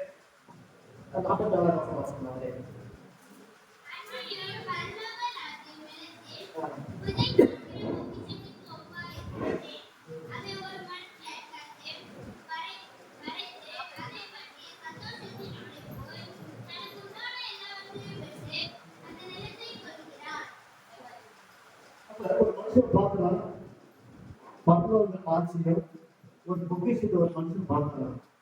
பார்த்த உடனே அந்த எடுத்து என்ன பண்ணலாம்? எடுத்து மனத்தை வச்சு அந்த தனக்கு உண்டானது எல்லாவற்றையும் ஏன்னா அந்த பொக்கிஷத்துக்கு மேல அவனுக்கு போக்கஸ் இருக்கு. ரொம்ப தெளிவா பார்க்கலாம். ஏன்னா இருக்கிறது அதான் ரொம்ப வேல்யூ. எது? பொக்கிஷம். அந்த நிலத்தையே வாங்குகிறான். அப்ப பார்த்தா பொக்கிஷம் தனக்கு உண்டான எல்லாவற்றையும் விற்று வாங்குறான்னா அது எப்படிப்பட்ட பொக்கிஷமா இருக்கும்? கொஞ்சம் யோசிக்கணும். அப்ப இந்த புத்தகத்துல தேவனுடைய பாலத்தையும் மறைக்கப்பட்டிருக்கிறது. ஒரு காலம் ரோமர்களா கிரேக்கர்களா வேதமே மறைக்கப்பட்டிருந்தது. வேதம் வெளியே வர்றது ரொம்ப கடினமா இருந்தது. ரோமன் ஆட்சி காலத்துல, கிரேக்கர் ஆட்சி காலத்துல, கிரேக்க ஆட்சியில தத்துவங்கள் வேதம் அதிகமா பண்ண மாட்டாங்க. வேதம் தத்துவங்கள் அதிகமா நின்று கிரேக்கர்கள் வாழ்க்கை ஃபுல்லாவே தத்துவமா இருக்கும். ஒரு காலகட்டத்தில் வேதம் அப்படிலாம் மறைக்கப்பட்டிருந்தது. இப்போ ஒரு மனுஷன் பார்க்கலாம், நானும் எல்லாத்தையும் நீக்கிறோம். ஏன்னா என்னை காட்டுறோம் என்கிட்ட இருக்கிற அரசு காட்டுற பொருட்கள் ரொம்ப விளையாட்டு தந்தது. அது பார்த்தோம்னா ரொம்ப சந்தோஷமா சந்தோஷத்தினாலே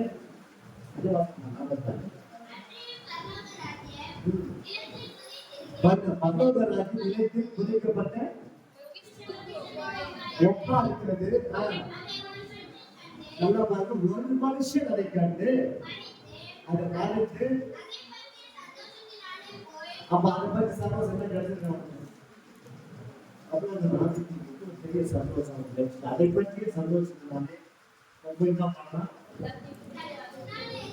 தனக்கு உண்டான எல்லாவற்றையும் விற்று பொக்கிஷத்துக்கு வாங்கல. என்னதான் வாங்கலாம்? நிலத்தையே வாங்கலாம். நிலத்தை சொன்னாலும் பொக்கிஷமா யாரும் சொல்லலாம்.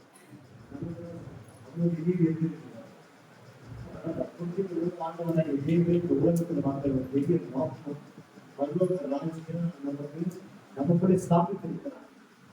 யாருக்குள்ள இருக்கு? நமக்குள்ளதான். புரியுதுங்களா? எந்த பாசம் காலத்துடைய பாதுகாப்பு இதெல்லாம் எவ்வளவு உபயோகிக்கிறது தேவ ஆலயம். ஆனா ராஜ்யம் யாரு கொண்டாரு? உங்களுக்கு எப்படி சொல்லுங்க?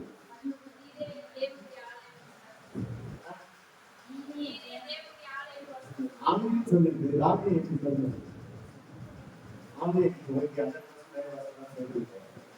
அப்ப தேவனுடைய ராஜ்யம் எங்களுடைய ஆலயம் செய்கிறது என்பதை எப்படி நிறுவனம்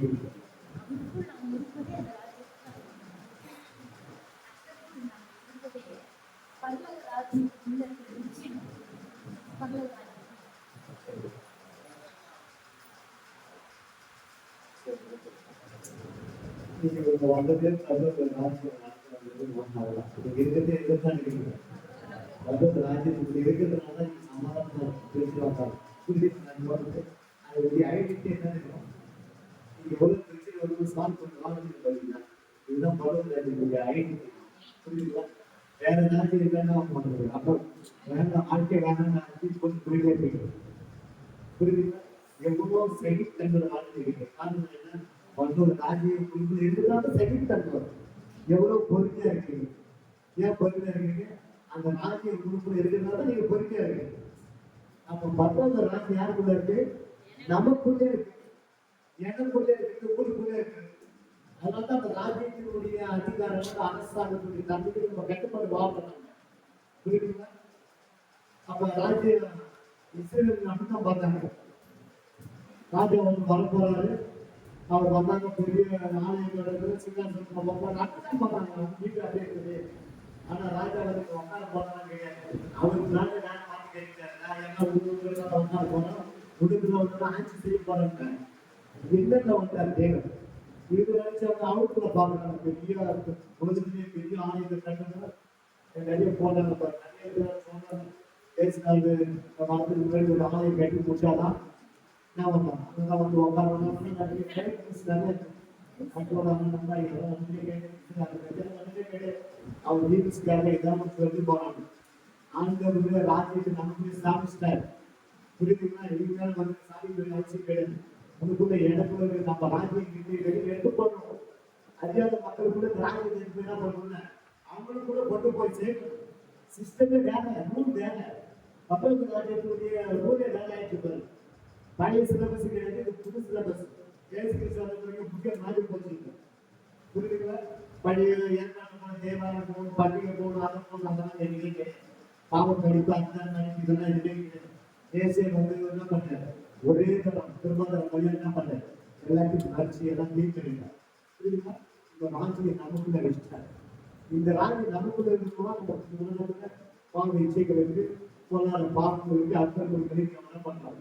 பயந்து ஆண்டு ஏன்னா ராஜா உள்ள இருக்கு, அந்த ராஜா உள்ள இருக்கிறாரு. ஆமா, புரியுதுங்களா? அப்ப ராஜா உள்ள இருக்கிறதுனா அப்ப ராஜா இருக்கிற ராஜ்யம் இருக்குன்னு அர்த்தம். புரியுதுங்களா? அப்ப ராஜ்யம் இருந்தா ஒரு ராஜா இருக்கிறான்னு அர்த்தம். அப்ப நமக்குள்ள தேவனுடைய ராஜ்யம் அவர் உள்ள இருக்கிறார். சரி, ஓகே. அதனால புரிஞ்சுங்களா? சரி, அப்ப தேவனுடைய ராஜ்யத்தை பற்றி ரொம்ப அற்புதமா சொல்றாரு. யாரு? இயேசு. அப்ப நம்மளுக்கு வேணுமா? யாருக்கு என்ன சொல்ல வந்து இயேசு மட்டும்தான். அவசியமே கிடையாது. வச்சு செல்ல வச்சு ஆனால் அதை நம்ம என்ன பண்ணுங்க? அதனால நமக்கு ஒரு பலன் கிடையாது. கிறிஸ்து என்ன போதிக்கிறார்? கிறிஸ்துவை பற்றி உபதேசத்தை நம்ம கற்றுக்கொள்ளணும். புரியுதுங்களா? இன்னும் கருத்துவம் வாசிங்க. 18 வாசிங்க.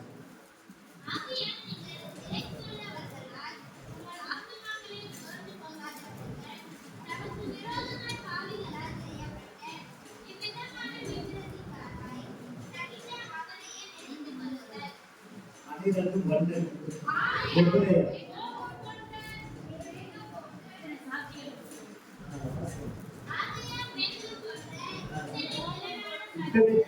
சாட்சிகள்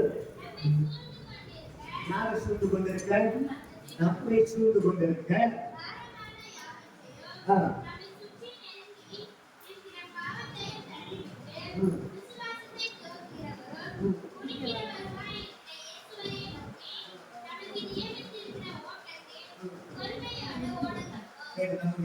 அறிவித்திருக்கிறாரு. யாரும் பலம் பண்ணுற மோசை நாம் பலம் பண்ணுறோம். ஆபரணம் பலம் பண்ணுறோம். நான் சொல்றேன், சிலபஸ் ஏதாவது மாறி போச்சு. 2000 ஆண்டுகள் இயேசு கிறிஸ்து மனிதனான பிறகு புதிய புது சிலபஸ் கொடுத்தாரு. இப்ப நம்ம ஃபாலோ பண்ணணும். யாரு? இயேசு கிறிஸ்துவை ஃபாலோ பண்ணணும். ஏன் சொல்றாங்க? பாரமான யாவற்றை என்ன பண்ணுங்க? முதலில் தள்ளி விட்டு விசுவாசத்தை துவங்குகிறோம், முடிக்கிறோமாக இயேசுவை நோக்கி ஓடாடுகிறோம். ஒருமையோட வாழணும். வசனம் இருக்குது. ஓடனா பத்தி வசனம் அப்படிதான் இருக்கு. ஒருமையோட அவசரப்பட்டாங்க. ஓடி போய் அப்ப இன்றைக்கு புதிய நமக்கு புதிய விசுவாசிகள் நமக்கு எல்லாத்துக்கும் மாணவர்கள் இயேசுதான். இதுதான் விசுவாசம். தான் முடிக்கிறோம். அவன்தான் அந்த அவன்தான் முடிக்கணும். மோசைக்கு ஆந்திரக்கு கிடையாது. இப்போ ஒரு உதாரணம் வச்சுக்கலாம். ஆண்டவர் எப்படி தேவன் இவர்களெல்லாம் பயன்படுத்தி இருக்கிறாங்க ஒரு உதாரணம். அவ்வளவுதான். தேவன் ஒவ்வொரு மனுஷனுடைய வாழ்க்கையை மாற்றி அமைச்சிருக்கிறார்.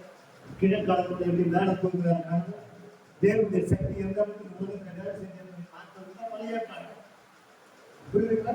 ஆனா இன்னைக்கு புதிய ஏற்பாடு விசுவாசிகள் விருப்பம் நம்ம பாருங்க, இயேசுதான் நமக்கு மாடல். அவர் தான் நம்ம ஃபாலோ பண்ணணும், வேற யாரும் ஃபாலோ பண்ணல. புரியுதுங்களா? வேற எந்த ரசிகரோ எந்த ஹீரோ ஃபாலோ பண்ணல. நமக்கு மேலான ஹீரோ யாரு? இயேசு கிறிஸ்து. அவரை நோக்கி ஓடுங்க. அப்படி போகும்போது விசுவாசத்தில் இருக்கிறவங்க அவர்தான், அவங்களுக்கு போய் சேர்க்கணும். புரியுதுங்களா? சரி, அப்ப நீங்க சப்போஸ் நியாயப்பிரமாணம் உங்களுக்கு தேவைன்னா வெட்டு சேர்ந்த மனம் பண்ணுவீங்களா? நான் கேட்கிறேன், வெட்டு சேர்ந்த பண்ணி நல்லா சபை பண்ணுவாங்களா? அப்படிலாம் நியாயப்பிரமாணம் கேட்டீங்கன்னா அந்த நியாயப்பிரமாணத்துக்கு போயிருக்கீங்க சபையில கிறிஸ்துவ நிறைய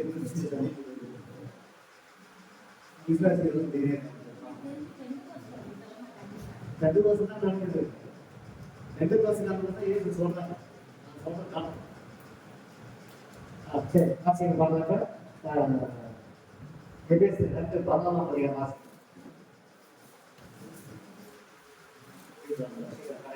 வசனம் எழுதி வச்சுங்க.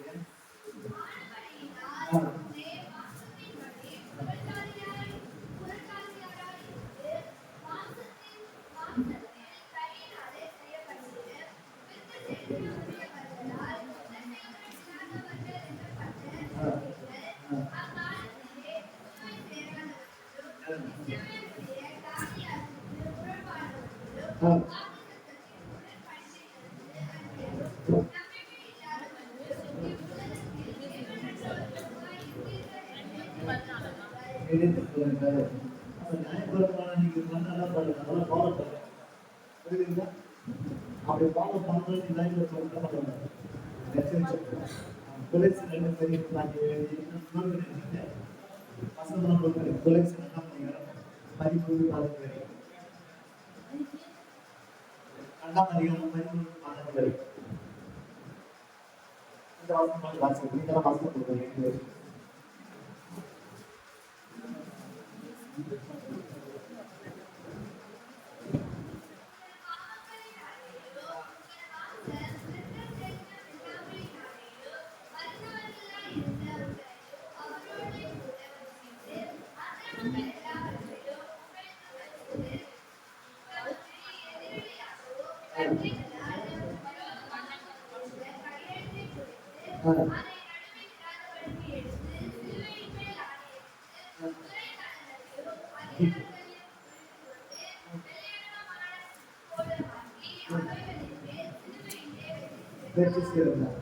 நமக்கு எதிரில நியாயம் பண்ணோம்.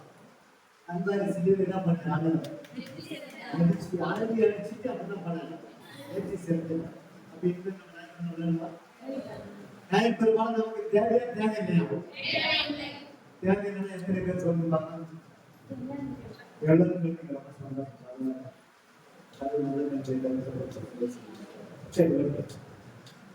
அப்படி நியாய பெருமானத்தை கடைபிடிக்க வேண்டும் என்று சொல்லுகிற விதத்தில் ஒரு மக்களுக்கு கொடுக்கணும். வாசிங்க, அவருடைய நூல் வந்து வாசிங்க. அப்படி கடைபிடித்தால் என்ன ஆகும் அப்படின்னு அதை போதிக்கிறாங்க. புரியுது புரியுது.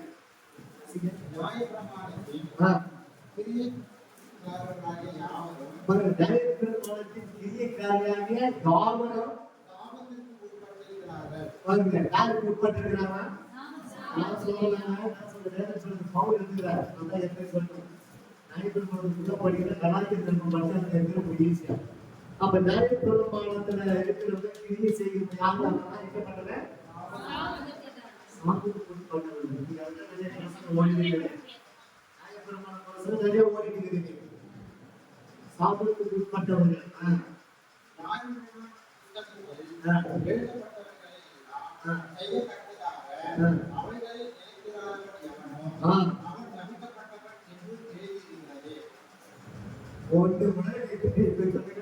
ஒன்று மிஸ்டேக் பண்ணாங்க. ஆசிரியருக்கு பண்ணுவீங்களா?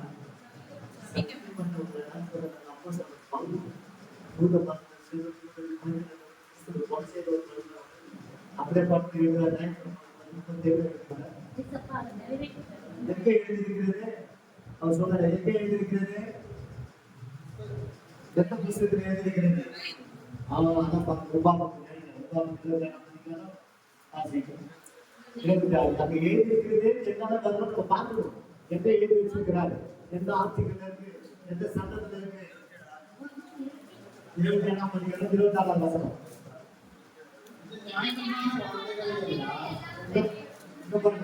சொல்றாரு 27ஆம் அதிகாரம் 26ஆம் வசனம். இந்த நியாயப்பிரமாண வார்த்தைகளை எல்லாம் கைக்கொண்டு நடவாதவர்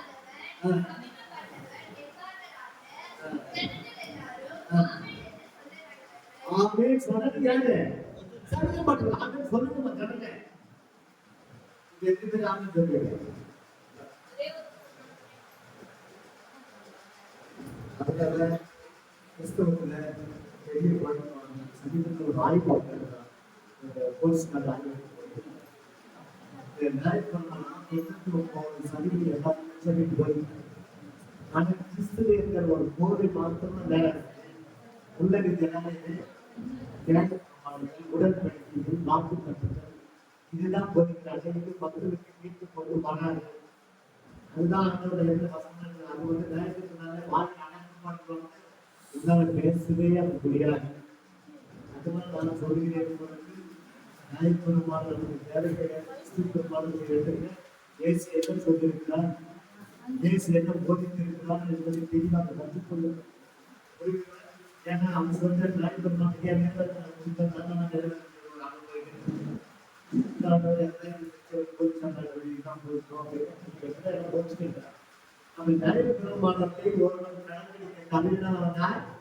சபிக்கப்பட்டவன்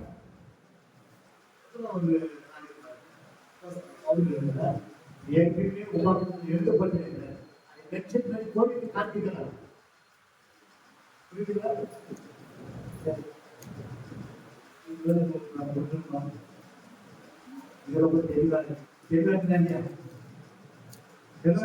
புரியுதா? நியாயப்பிரமாணம் புதிய திருச்சபைகளுக்கு தேவையா? தேவை இல்லை. எத்தனை பேர் அழித்தரமா சொல்ல முடியும்? எத்தனை பேர் தேர்தல் சொல்ல முடியும்? எத்தனை பேர் விருதியை சொல்ல முடியும்? யாருக்கு தீர்ப்பாங்க. சட்டத்தில் எழுதிருக்கு. சட்டம் தான் பேசும். சுய போதனை வந்து உங்களுக்கு விடுதலையாக அந்த நியாயப்பிரமாணம் தேவை. ஃபாலோ பண்ணி நீங்க யாரு சந்திக்கப்பட்டவர். சந்திக்கப்பட்டவர் மோசமாக இருக்கிறதே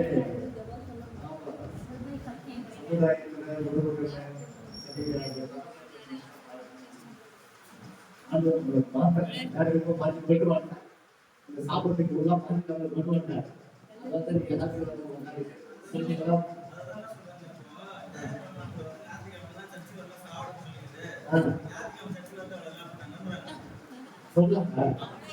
இது வாழ்க்கை நிறைய கேள்வி எழுக்கும்.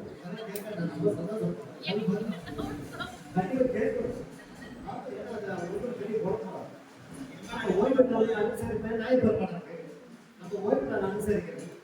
ஓய்வு நாள் என்று சனிக்கிழமை இஸ்ரேலுடைய யூதருடைய கலாச்சாரப்படி ஓய்வு நாளுக்கு சனிக்கிழமை. நம்ம சனிக்கிழமை கிடையாது. நம்ம வாரத்துக்கு முதல் நான் இயேசு உயிர்த்தெழுந்த பிறகு அந்த நாளை தான் நம்ம என்ன பண்றோம்? ஓய்வு நம்மளுக்கான ஓய்வு நாள். தேவனுக்கு ஓய்வு நாள் கிடையாது. நம்ம ஓய்வு தேவனுக்கு விபரீதம் பார்த்தா சனிக்கிழமை தான். அந்த சவுத்துக்கிழமை தான். சவுத்துல ஜெயிச்சாலும் வச்சிருக்காங்க.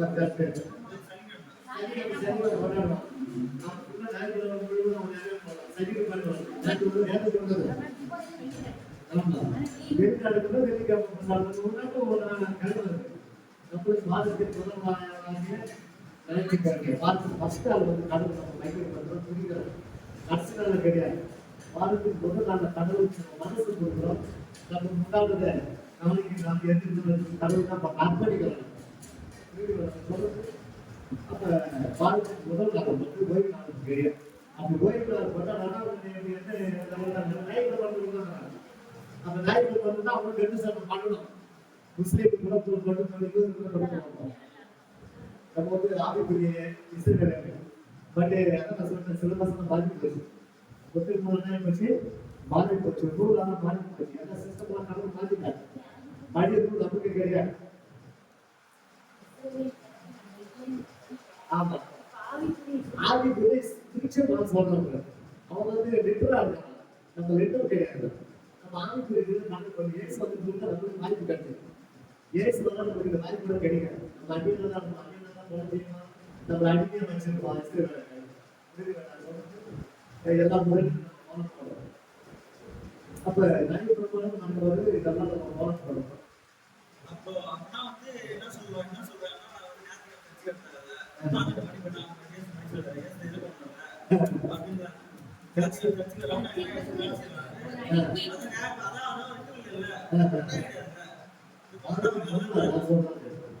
ஓய்வு நாள் வந்து சரிக்காது.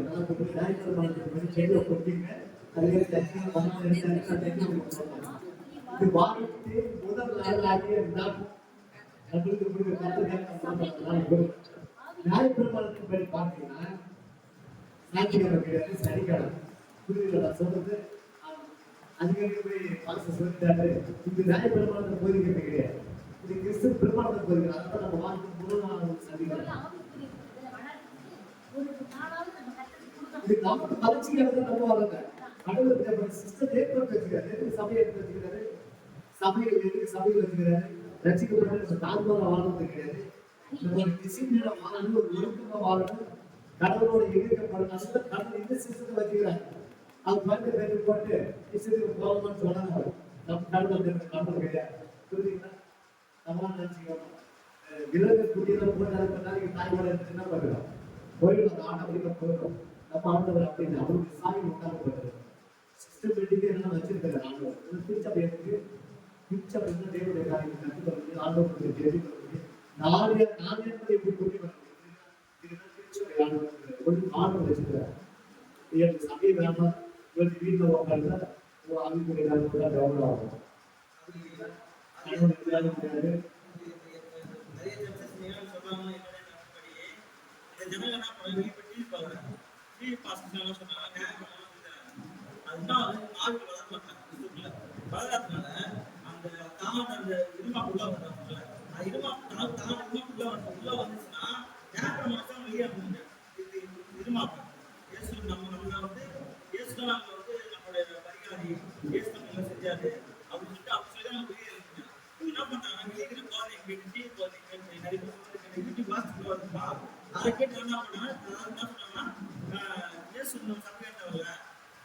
முடியாது.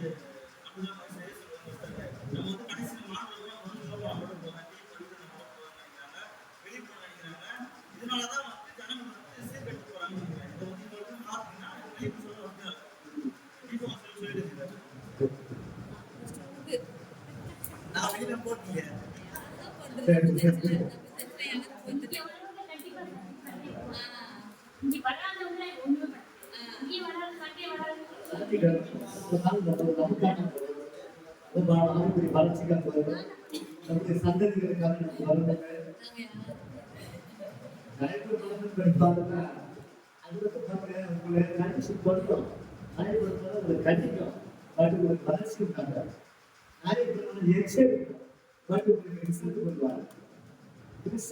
எல்லா சூழ்நிலும் வாழ்ந்தார்கள். நல்ல விளைவு நல்ல நன்மை நாயகமாக கிறிஸ்துவை பெருமானத்துக்கு நிறைய வித்தியாசம் இருக்கு. விசுவாச பெருமானம் விசுவாச பெருமானம் அதுக்காக சபைகளை வளர்ந்து இருக்காங்க. வளர்ந்து கேட்டு நம்மளுக்கு நியாயபெருமான நிறைய போதிக்கிறாங்க. அதே மாதிரி 99% நியாயபெருமான போதிக்கிறாங்க. திருச்சபைகள் அடிக்கடி கதை சொல்றாங்க. கிறிஸ்துவை ஒரு கோர்வை மேல போட்டு உள்ள ஃபுல்லா நியாயபெருமான போதிக்கிறாங்க. ஒரு 1000 சொல்றாங்க. சமீபத்தில் அப்ப கிறிஸ்துவ பற்றி அறிவுதான் நடந்துக்கிறேன். போதிக்கிறீங்க அவங்க சொந்த ஊர் யாருக்கு வளர்த்துக்கிறேன்.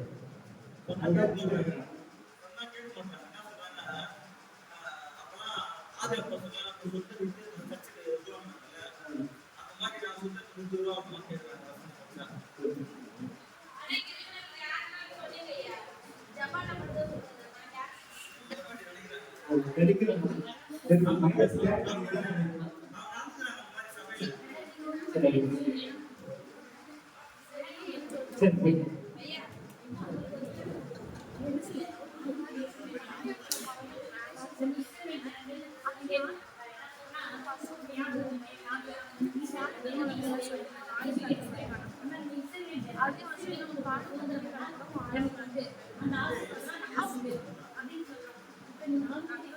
ஆட்டுக்குட்டி இஸ்ரவேல் மாதிரி தேவை கிடையாது.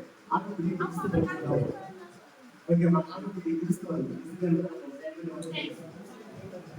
இஸ்ரவேல் நம்ம சேர்க்கல வச்சு ஆளுநர் கிறிஸ்துவ சில கிறிஸ்து உடையவர்கள் கிறிஸ்துவ புரியுதா? கிறிஸ்துவ சேவ் டேட்டா நமக்குள்ள அதனால ஆட்டுக்குட்டி கிறிஸ்துவ அதுக்கு சொல்லக்கூடாது. தேவையில்லை. அது வேலை கிடையாது. ஆட்டுக்குட்டி கிறிஸ்துவ நம்ம பேசுறோம்.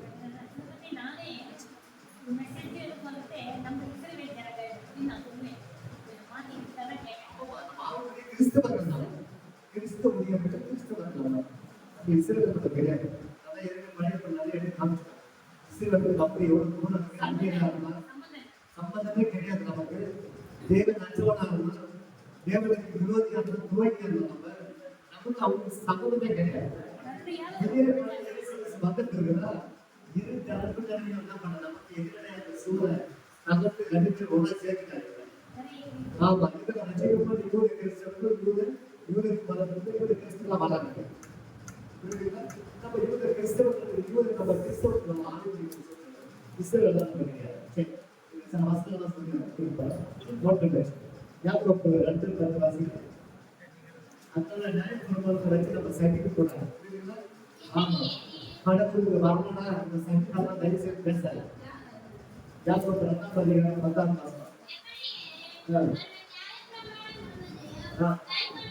நல்ல கவனமா கேட்டுக்க. நான் சொல்றதுதான் பைபிள் சொல்லுது. பொதுவா நியாயப்பிரமாணம் கொடுவதும் கைப்பட்டு இருந்தும் ஒன்றிலே தவறினார்.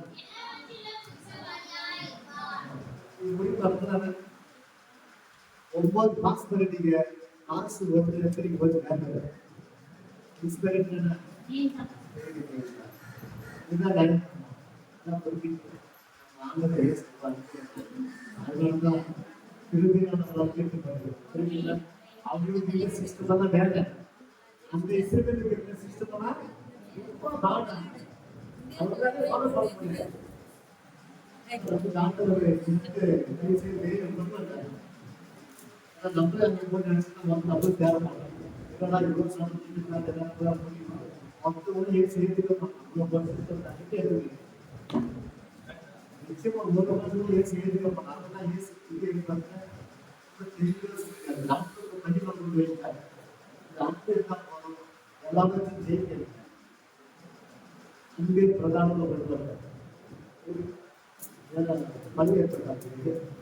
ரொம்ப கஷ்டமா இருக்கு. எழுதி அதுக்கு காலத்தை 3:10 2:10 5 பொருள்களை எடுத்து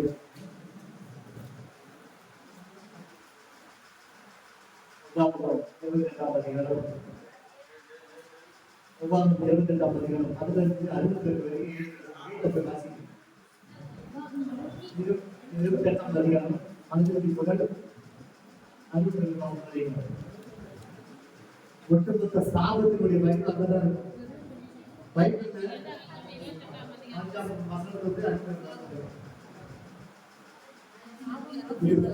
சாப்பிட இருக்கா நம்ம படிக்க படிச்சு பார்த்தாதான் உங்களுக்கு தெரியும். ஆமா அது பட்டதான் உங்களுக்கு ஆண்டவர் கோவிலுக்கு வந்து ஆசிரியர் அது ஆப்போசிட் தான். அதுதான் இது பண்ணி எடுத்துக்கலாம். அது ஆப்போசிட் தான். புதிய சில பசங்க வந்து ஏசு தைரியமா கொடுத்துருக்காரு. இன்னும் சொல்ல போனா பழைய ஏற்பாடு கொடுக்கும் பொழுது மூடிக்குரிய காரியங்களால மூடிக்குரிய ஆசீர்வாதம் தான் வெளிப்படுத்துறாங்க. ஆனா புதிய ஏற்பாடு அப்படி கிடையாது. உன்னதமான காரியம் ஆவிக்குரிய காரியத்தை வெளிப்படுத்தும். பழைய ஏற்பாடு புதிய ஏற்பாடு நிறைய வித்தியாசம். பழைய ஏற்பாடு எல்லாமே மூடிக்குரிய நன்மைகள் ஆசீர்வாதங்கள் வீடு கட்டி கொடுத்து காலேஜ் சொல்லுங்க வீடை கட்டி நிறைய வச்சிருக்கோம் மாநிலத்தில் கலந்து தான் பண்ணுவாங்க. ஆசிரியர் இப்படி பூமிக்குரிய ஆசிரியர் பழைய புதிய ஏற்பாடு அப்படி கிடையாது. உடலுக்குரிய காரியங்கள் ஆனால் மெயினாக ஃபோக்கஸ் பண்ணது உடலுக்குரிய காரியத்தை ஃபோக்கஸ் பண்ணாரு. அந்த ஃபோக்கஸ் பண்ணும்போது பூமிக்குரிய ஆண்டவருக்கு அப்படியே தரப்படுறாரு.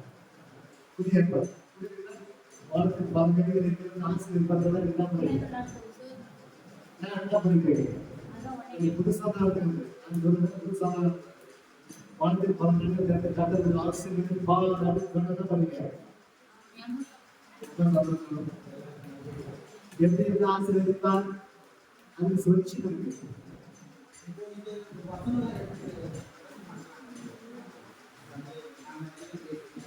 நிறைய கேள்வி எழுப்பப்பட்டிருக்கு பார்க்கலாம்.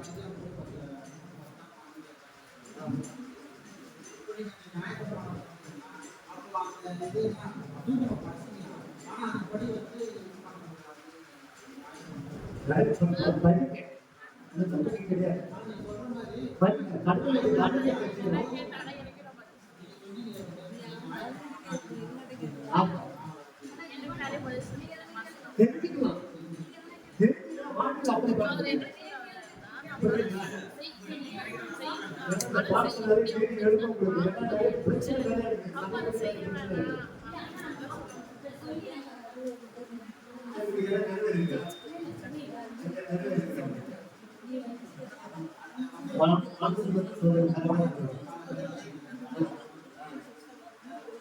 மனசு சொல்லுங்க.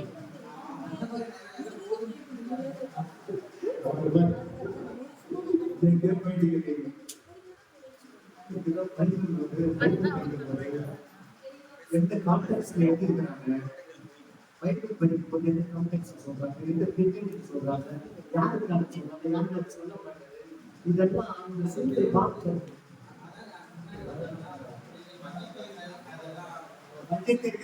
இது மத்திய சூழல் மூலம் வருகிறாங்க. இஸ்ரேல் ஜனங்கள் தெய்வாலயத்தை கட்டணமாகவும் சொந்த பார்த்துங்கன்னா தேவனுடைய உச்சி காட்ட போகணும்னா மத்திய மூலம் அதிகாரம். ஏன்னா தேவாலயத்தை கண்டுதானே விட்டுட்டு என்ன பண்ணுங்க, வீடு கேட்டு அதை பண்ணி இது பண்ணிட்டு கேட்டீங்க, கடவுளுடைய காரியத்தை போட்டு விட்டுட்டீங்க அப்படின்னு தேவனுடைய உச்சி காட்ட போகும். அவருடைய மனசு ஆனந்தத்தை வெளி பண்றாரு. தேவனுடைய ஆனந்தம், தேவனுடைய ஆனந்தம் அப்படி காரணம் சட்டத்தை அதுதான் அங்க பேசுறேன்.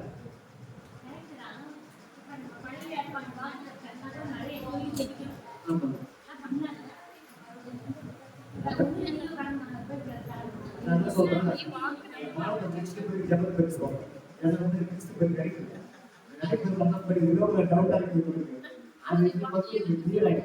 அப்படி எப்படி ஜெபிக்க பேசி ஜெபிக்க கற்றுக் கொடுக்குறாரு. ஏசத்துக்கு பாடம் ஏசதான் பாடம். அதுக்காக பழைய சொல்றத படிக்கிறதுல படிக்கிற எதுக்கு அவங்க படிக்கிறது, தேவனுடைய கிரியை பார்க்கணும், தேவனுடைய மனிதனை பார்க்கணும், தேவனுடைய சிஸ்டத்தை பார்க்கணும், எந்த மனிதனை பற்றி தன் திட்டத்தை நிறைவேற்றுகிறார். இதெல்லாம் மனிதன் பண்ண பார்க்கலாம். சொன்னது இந்த பொக்கிஷம் பழைய மனது இருக்குது. பற்றி படிச்சுக்கிட்ட பதிமூணாம் ஒரு மனுஷன் பார்க்கலாம் பார்க்கலாம், அந்த பொக்கிஷத்தை பார்க்க உடனே என்ன பண்ணலாம், எடுத்து மறைச்சு வைக்கலாம். வச்சு எல்லா வச்சு நிலத்து வாங்கலாம். அந்த நிலத்தையே வாங்கி என்ன பண்றாங்க, சப்போஸ் அப்ப இந்த பொக்கிஷம் தேவனுடைய ராஜ்யம் பழைய பரிந்திருக்கிறது. இதை நம்ம என்ன பண்றோம், அற்புதமா போச்சிருக்கேன். நான் சொல்றது வேலை பண்ண சட்டத்தை பேசு எல்லாம் கடுமையான சட்டங்கள். அந்த சட்டம் நமக்கு போயிருக்காங்க. புதிய ஏற்பாடு விசுவாசிய சட்டத்துக்கு நமக்கு போயிருந்தா முழுக்க முழுக்க ஒரு தேசம் அந்த தேசத்துக்காக கொடுக்கப்பட்டது. எல்லா உலக நாடுகளும் கிடையாது. அப்ளை பண்ணிக்கலாம். அது விருப்பம். நான் அதை பத்தி நம்ம வேலை செய்யணும். உங்களுக்கு ஒரு வேலை நீங்க அப்பா ஒரு கடன் பண்ணா அதை ஃபாலோ பண்ணி அது பணம் மாறி வாழ்ந்து ரொம்ப சந்தோஷப்படும். அது ஒரு காலத்து மக்கள் ஒரு ஜீவனம் கொடுக்குறாரு. அது என்னன்னு ஒரு பக்கம் 6 மாதம் ஆண்டுகளுக்கு நடந்தும் போதிக்கிறது, ஒரு பக்கம் ஒரு ஏக்கர் பேருக்கு போதிக்கிறது. கொலை செய்யாது இருப்பாயாக அப்படின்னு சொல்லுது. கொலைகாரனுக்கு அதுக்கான நம்ம கிடையாது. புரியுது. புதிய சட்டத்தை ஏற்க பார்க்கிறேன். இதெல்லாம் அப்படியே கிடைக்குது. இந்த 10 கட்டளைக்கு அப்படியே ஓவர்டம் பண்ணி புதிய கட்டத்தை கொண்டு வராங்க. இந்த விபச்சாரம் செய்தாலும் பாவம், அது விபச்சாரம் செய்தாலும் பாவம். பாருங்க இங்க ரொம்ப அங்கேஸ்டா போகுது. புதிய ஏற்பட்டா 16 போகுது. இது எப்படி இருக்கு?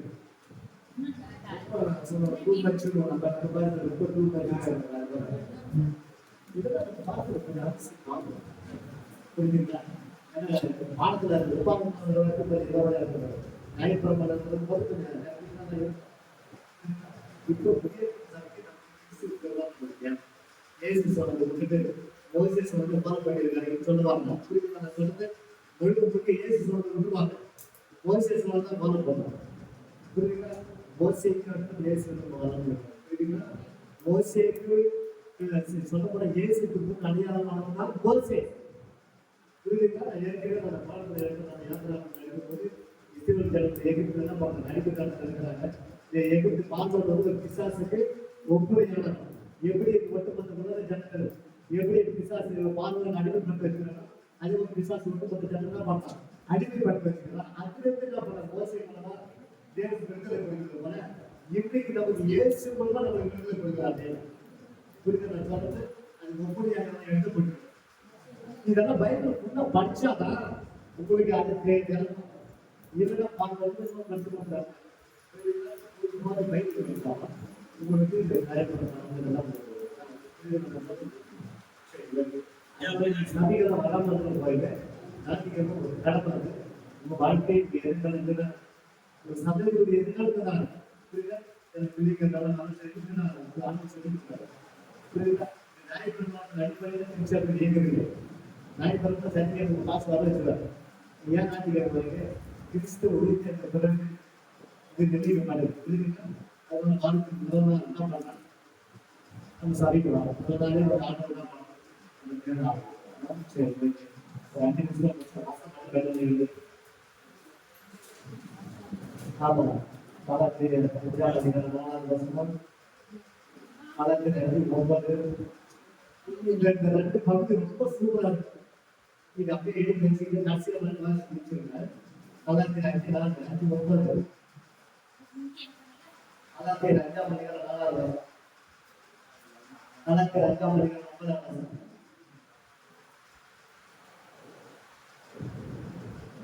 அடுத்தது அப்போஸ்தலர் 11ஆம் அதிகாரம் 39வது வசனம் எழுதி வச்சு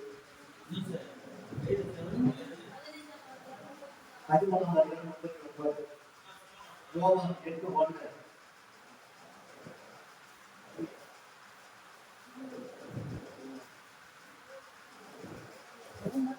லூக்கா 11:52 11:52 யோவான் 8:1 லூக்கா 11:52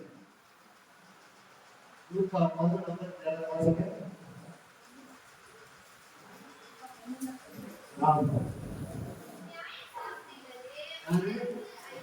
ஞானஸ்நானத்திற்கு எதிர்ப்பு ஐயோ அறிவாகி திருநெல்வேலி அவன் சுய அறிந்த திருநெல்வேலி எடுத்துக்கொண்டிருக்க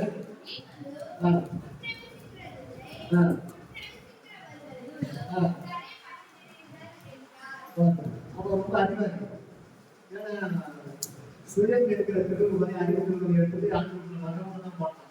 தடை செய்யலாம் இவனும் சர்ச்சைக்கு போட்டுக்கிறது. இவனும் ஆண்டவர் தேடுறது கிடையாது.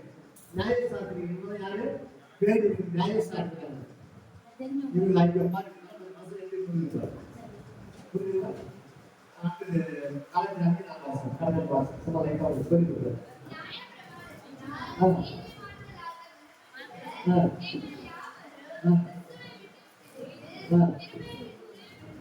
ஆமா கிறிஸ்துவனுக்கு திருப்பி கிறிஸ்துவ போயிடுங்க. திருப்பி ஞாயிற்றுக்கிழமை என்ன பண்ணுங்க மாத்திக்கிறது அதுல கிறிஸ்துவ வச்சு தான் பண்ணி பிரிச்சுட்டீங்க. அதான் ராஜ்யமா பண்ணுங்க.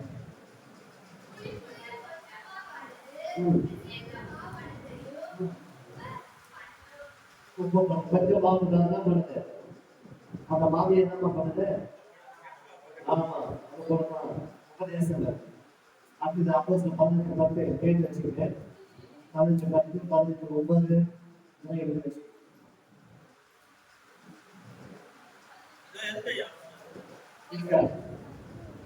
லூக்கா 5ஆம் அதிகாரம் 36 வாசி 5:9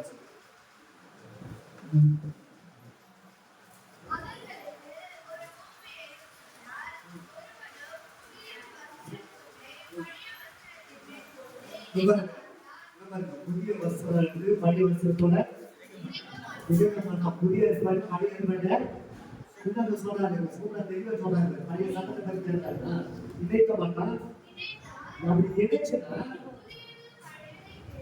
புதியது எது கீக்குமா, மனுஷ கீக்கு பண்ணும். புரியுது நான் சொல்றது, நான் சொல்ல வேலை சொல்றது கீக்கணும்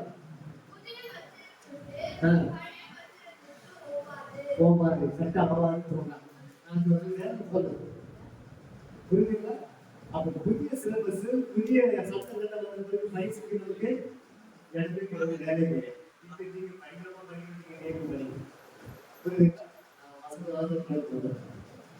அதிகாரம் போகிறது புதுசு வந்துச்சு, புது சட்டம் புது வந்துச்சு, புது கடல் வந்தது, புது ராஜா வந்தாரு, எல்லாமே புதுசா வந்தது வயசுக்கு தான் கிடையாது. அது வச்சுக்க நல்லது கேட்டு பார்க்க அவனுக்கு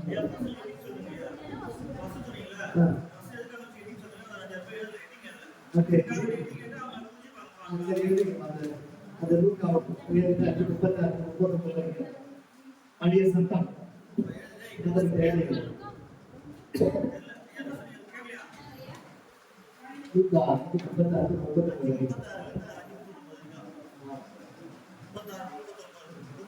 பழைய சட்டம் பழைய சட்டம்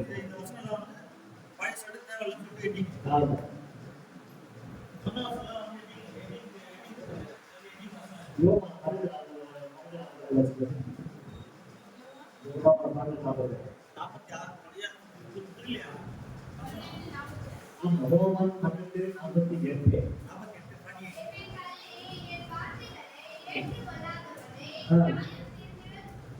இயேசு சொல்லுகிறார், என்னை தள்ளி என் வார்த்தைகளை ஏற்றுக் கொள்ளாதவன்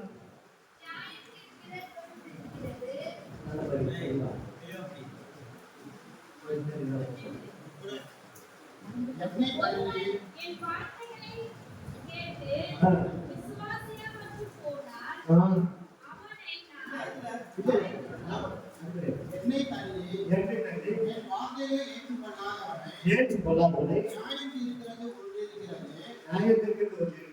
நான் சொன்ன வசனமே அவனை கடைசி நாளில் நியாயம் தீர்க்கும். இயேசு சொன்ன வசனம் கடைசியா மோசஸ் சொன்னது ஆண்டவன் கிடையாது. இயேசு சொன்னது புரியுதுங்களா? இயேசு சொன்னது இயேசு என்ன புரியுதுங்களா?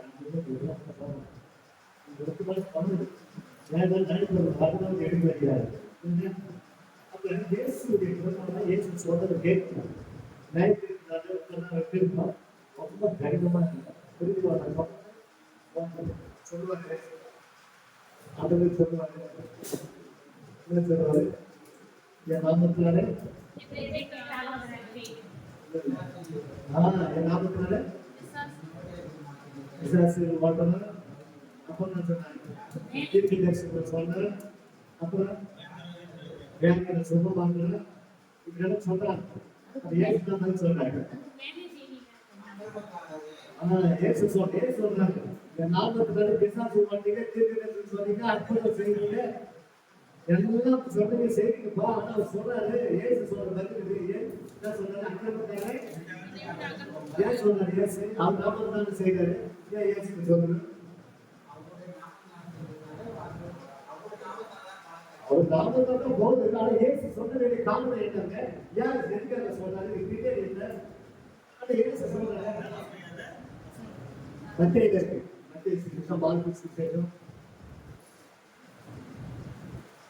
என் நாமத்தினால பிசாசுகளை கொடுத்துருங்க, தீர்க்க தரிசனம் சொன்னீங்க, எல்லாமே செய்வீங்க.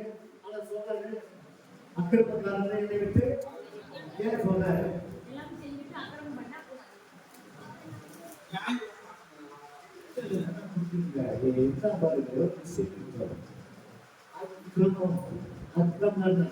கிரமத்துக்கு ஆப்போசிட்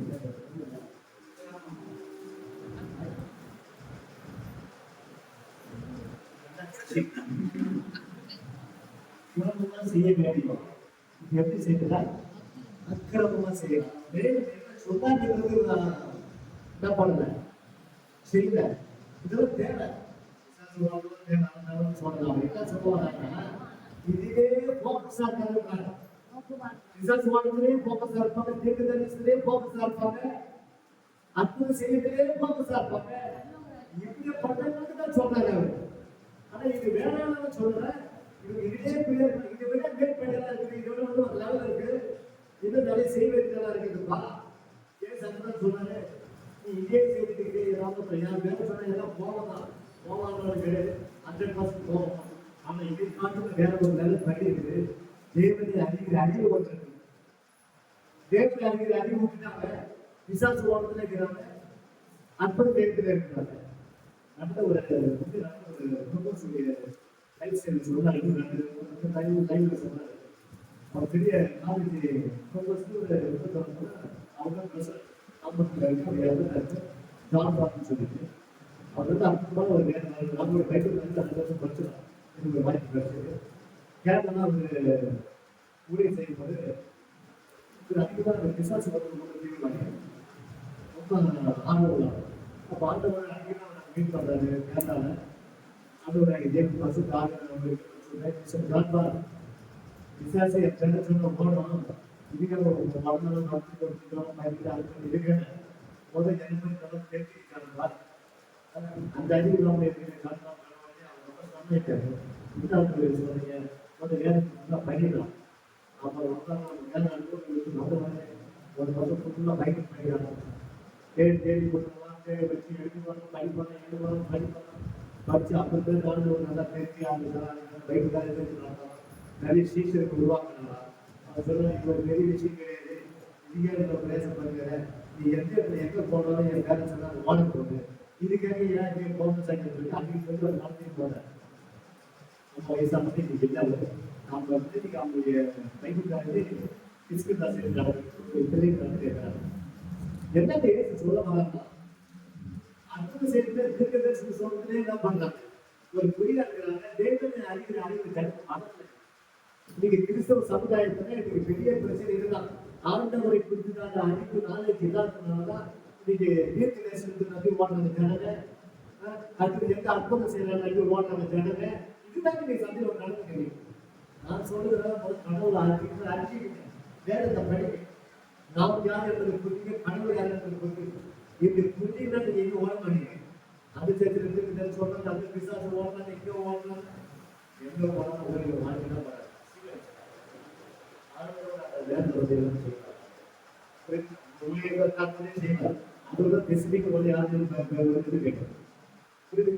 கடவுளுக்கு அட்டித்தான்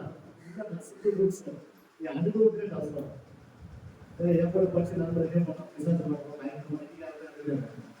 இதுல ஓட்டி அந்த விழுந்து வாக்கு சூசைட் பண்ணிட்டேன். சூசைட் பண்ணி நான் ஆஸ்பத்திரி காப்பாற்றேன். விசாசு ஓடத்திலே தீவிர பார்க்கலாம், வேற ஒன்றும் கிடையாது.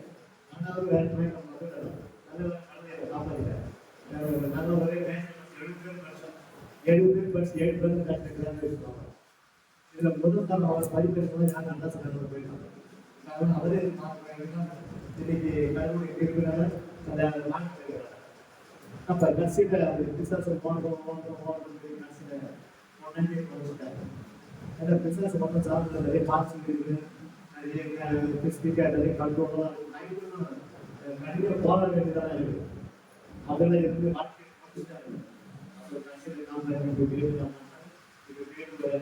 சரி வைத்து உட்காந்து ஏன் சொல்ற அக்கிரம காரணம் ஏன் போக்கஸ் இருக்கிறாங்க.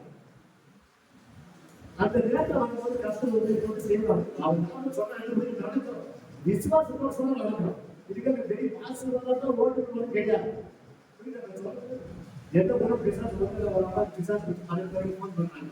3 பேர் நான் எக்ஸாம் எழுதி நம்ம பழைய வண்டி நான் கொண்டு 5 வருஷத்துக்கு கேட்டேன். அப்போ நம்ம சாப்பிட ரிஸ்க் அவ்வளோ பெரிய கிடையாது.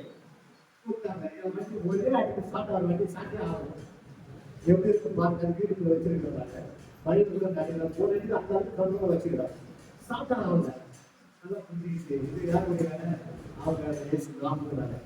இப்போ ஸ்டார்ட் ஆகிற கட்டளை ஸ்டார்ட் ஆகி அந்த வழியிலே வந்தாங்க. வந்தால் நம்மளுக்கு ரிசல்ட் ஜாப் போயிட்டு நல்லா இருக்கு. நான் விசாரிச்சுதான் நான் தெரியும் சபைக்கு போகிறதால அவங்க தெரியும். அந்த சர்ச்சைக்கு போகிறது தெரியாது. அந்த நேரத்துக்கு நம்ம யாரும் செய்யலாம். தேவனுக்கு அறிகிற அறிவை நீங்க வளர்ந்துட்டீங்கன்னா நான் அனுபவம் சொல்லலாம். நீங்க அதிகமா வளர்ந்துட்டீங்கன்னா பிசினஸ் வாழ்க்கை ரொம்ப சுலபமா. நீங்க அதுக்கு ரொம்ப போராட வேண்டிய அவசியம் பெரிய பெரிய புரிஞ்சுக்கலாம். ஈஸியா கற்றுக்கிறது ஈஸியா பண்ணலாம். அவங்க போய் போராட வேண்டியது அதுக்கு பிராக்டிகலா பண்ணது பிராக்டிகலா தேவை. நான் போல திருச்சியாரு 1 மாசமா ஒரு பிசாஸ் கொண்டாடி இருக்காங்க ஒரு ஊழியர்கள். அது கூட மாசம் போல் பண்ணாங்க. ஒரு மாசம் மூணு விசாரிச்சு சொல்லிட்டாங்க. நான் மாசம் சொல்லி ஒன்றரை வருஷம் யாருக்கு பண்ண கவனிக்கிறது அப்படின்னு சொல்லி 1 மாசமா இருக்கிறாங்க சாப்பிடலாம். அப்புறம் என்ன பண்ண கட்சியில அசிஸ்டன்ட் பாஸ்டர் கூப்பிட்டாரு. ஐயா கொஞ்சம் வரீங்க என்ன சும்மா சர்ச்சாட்டு வந்து போவாங்க. முதல் விஷயம் சொல்லுங்க சொல்லி போனோம் வந்தேன் போனோம் போன உடனே வந்து உட்காந்து என்ன சொல்றா எப்படி சொல்றாங்க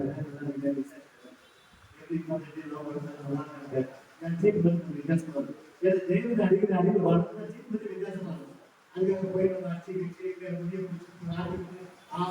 நடைமுறையில் அவசியமே கிடையாது.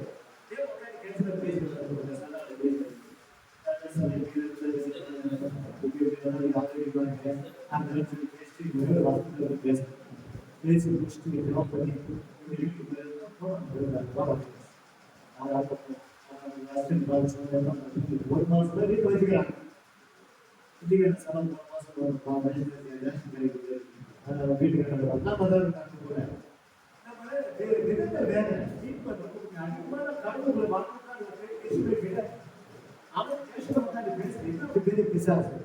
ஒரு மாசமா ஒரு 10 உட்கார வச்சு போயிட்டாங்க. இது மோசமான பிசாசு வீட்டில் உட்காந்து அவங்க ஒரு பாதிரி ஒரு நம்ம ஆய்வு சொல்லி பண்ணி பாசு சரி இங்கே வாங்க சபா பாசுலாம் வாங்க வச்சுட்டாங்க. இதில் மூர்த்தி விசுவாசி கொஞ்சம் நாலேஜ் இருக்குன்னு சொல்லிட்டாங்கன்னா அந்த பொண்ணு உட்கார வச்சுக்கிட்டு அவங்க வீட்டுக்கு அனுப்பிட்டாங்க. கடமை குறிச்சு அறிஞ்சுக்கிறா கிளம்பமா தெரிஞ்சுக்கிறாங்க. அது ஒரு பெரிய விஷயம் கிடையாது. விசாசுக்கு எதிர்த்து நிறுவனம் நேரம் சொல்லுங்க எடுத்துக்கிறது சிக்கத்தில் எடுத்துக்கிறது சிக்கத்தில் நாங்க ஆயிட்டாங்க. விசாசு சிக்கத்தில் வளர்ந்து எல்லாம் ஆயிட்டாங்க. அந்த வாழ்க்கை சைடு பண்ண எனக்கு சரி சில கொடுத்தவங்க சொல்லுறியா விசாஸ் பண்ண விசாஸ் ஆடாங்க விசாஸ் பண்ண நடிகர்கள் சொல்லி நம்மளே சொல்ல விசாஸ் சம்பளம் பண்ணுவோம் தேவைப்பட்டது. அதை பற்றி பேசுறது அவசியம் கேட்டு அப்புறம் கோச்சு போடணும். புரியுதுங்களா? அந்த கோச்சு போனதுல நம்ம வச்சு நம்ம கொடுத்து ஒரு கோச்சு பார்க்கணுமா ஊழிக்கிற மாதிரி வச்சு பல இடத்துல போட்டு அதுதான் ஏன்னு சொல்றாரு. அக்கிரமம் காரணம் நீ கிரமத்தை செய்யற அக்கிரமம் செய்கிறீங்க. இதை வந்து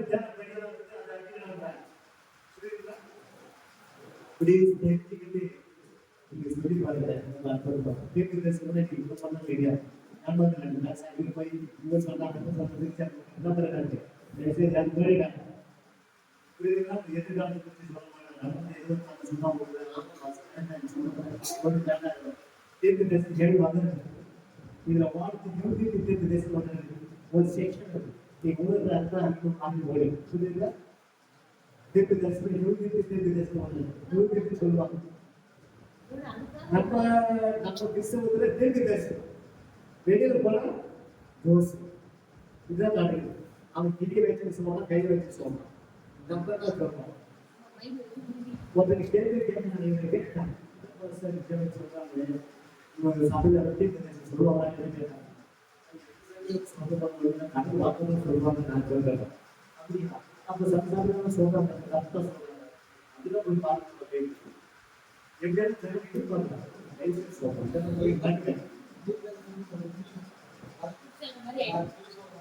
அப்படி சொல்றாங்க. இதுக்கு எல்லாமே எப்படி சொல்றாங்க நீங்க கிறிஸ்தவத்தை பாருங்க அதற்கு அர்த்தம் போகும். இந்த நூற்றாண்டு கிறிஸ்தவம் நோக்கி வளர்ந்தது. 19ஆம் நூற்றாண்டு வரைக்கும் கிறிஸ்தவம் மாற்றத்தில் உருவாங்க. மக்கள் ஓடி வந்தாங்க.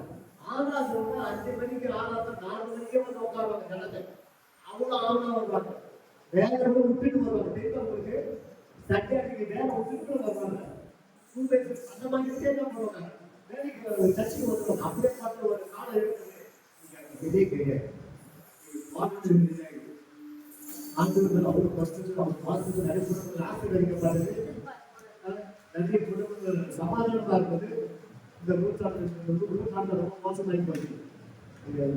மந்திரி கிடையாது. ஆனா எத்தனை மந்திரி ஜபம் சொல்றாங்க, 70 ஜாமம், அந்த ஜாமம், இந்த ஜாமம், எந்த ஜாமம்ன்றாங்க. ஆனா என்ன ஆகல, மாற்றம் வரல. இதுக்கு ஒரு காரணம் இருக்கு. நான் அடுத்த பாட்டு எழுத சொல்றேன். ஏவி திருச்சியவைகள் சொல்ல போல எதுக்கு நீங்க வந்து எடுத்து வரல அப்படின்னு வந்து நான் அடுத்த பாடத்துல எழுதுறேன். கண்டிப்பா ஓடுறாங்க போறாங்க, காரணம் எங்க பிரச்சனைன்றது அது தெரியும். ஓகேங்களா? சரி, ஓகே. என்னென்ன படி ஃபர்ஸ்ட் சொல்லுங்க. எது முடிச்சீங்க? என்னென்ன படிக்கணும்? எப்போ எக்ஸாம் படிங்க? எக்ஸாம் அதெல்லாம் படிக்காம அப்படியே சும்மா வந்துடுறாங்க. அதான் நடத்தின பாடத்துல எல்லாமே கொஸ்டின் ஒன் கொஸ்டின் கொண்டு வந்தாங்க. ஆதி ஆகட்டும், தியானத்தில் ஆகட்டும், நேர்கிறார். ஓகேவா? இதுதான் நம்ம படிக்கிறோம். எல்லாரும் உபகாரம் பண்ணுறது அதுக்குள்ள நமக்கு கவலை கிடையாது. ஓகே, எக்ஸாம் வந்து ஆமாய்யா, ஒரு 4 மாதம் சர்டிஃபிகேட் ஃபர்ஸ்ட் 1 இயர் சர்டிஃபிகேட் தான். ஜூலை மாசம். கணிப்பு கொடுப்பாங்க. எக்ஸாம் எப்போ கொஸ்டின் பேக் பண்ண அவங்க தேர்தல் கொடுப்பாங்க. சரிங்க. நான் சர்ச்சில்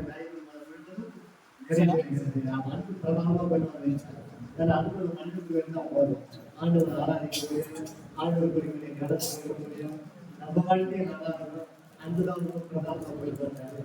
நம்முடைய தேவன் நன்மை தேவன், அவர் அன்பாகவே இருக்கிறார். அதனால அன்புடைய இலக்கம், அன்புடைய விளக்கத்தை கூட தெளிவாக சொல்றாரு. அதுக்கு பொறாமல் இருக்காது, சிறப்பாக சண்டை திருமணம் வராது, அதோடைய கொள்ளைகள் கூட தெய்வம். ஓகேங்களா? அன்பு நமக்குள்ள இருந்தால் மறக்க போராடலாம். ஓகேங்களா? சரி, நம்ம திருப்பி தேர்தல் இருக்கணும். அதனால என்ன பிரச்சனை வந்துருங்க. இப்போ தேர்தலுக்கு அடுத்த பாடத்தில் எழுதிட்டு வரேன். தேர்தலுக்கு ரீட் பண்ணிருக்கேன். அதனால பாடத்துக்கு கொஞ்சம் நிறைய கேள்வி எழுதணும். சரி, கொஞ்சம் வாங்கி சொல்லலாம். சுதராம் சுதராம்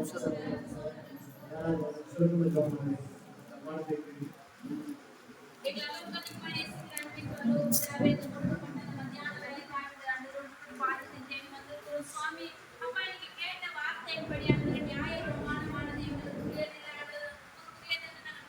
கற்றுக்கொண்டோம் சுவாமி. அதை நாங்கள் போய் மறுபடியும் மீண்டுமாய் அதை பற்றி தியானிக்க மீண்டும் மீண்டுமா ஆண்டவரை நாங்கள் அதுக்குள்ள இறங்கி போகாதபடிக்கு நாங்கள் தெரிந்த ஞானத்தோடு நடந்துட்டு நமக்கு ஞானத்தை கொடுத்து பயனெடுத்து பாதுகாத்து பரிசுத்தப்படுத்துங்க. இந்த வாய்ப்பை கொடுத்து என் தேவனுக்கு கோடி சோதர சுவாமி. மீண்டுமாய் ஆண்டவரை நாங்கள் ஆண்டவரை இன்னொரு பாடத்துக்கு செல்லப்போ அப்படின்னு பாதுகாத்து பயனெடுத்து பெரிய காரியங்களை செய்யும். நம்ம இன்னும் ஒருவருக்கே செலுத்துகிற நாங்கள் இயேசு கிறிஸ்து நாமத்தில் நல்ல பிதாவே.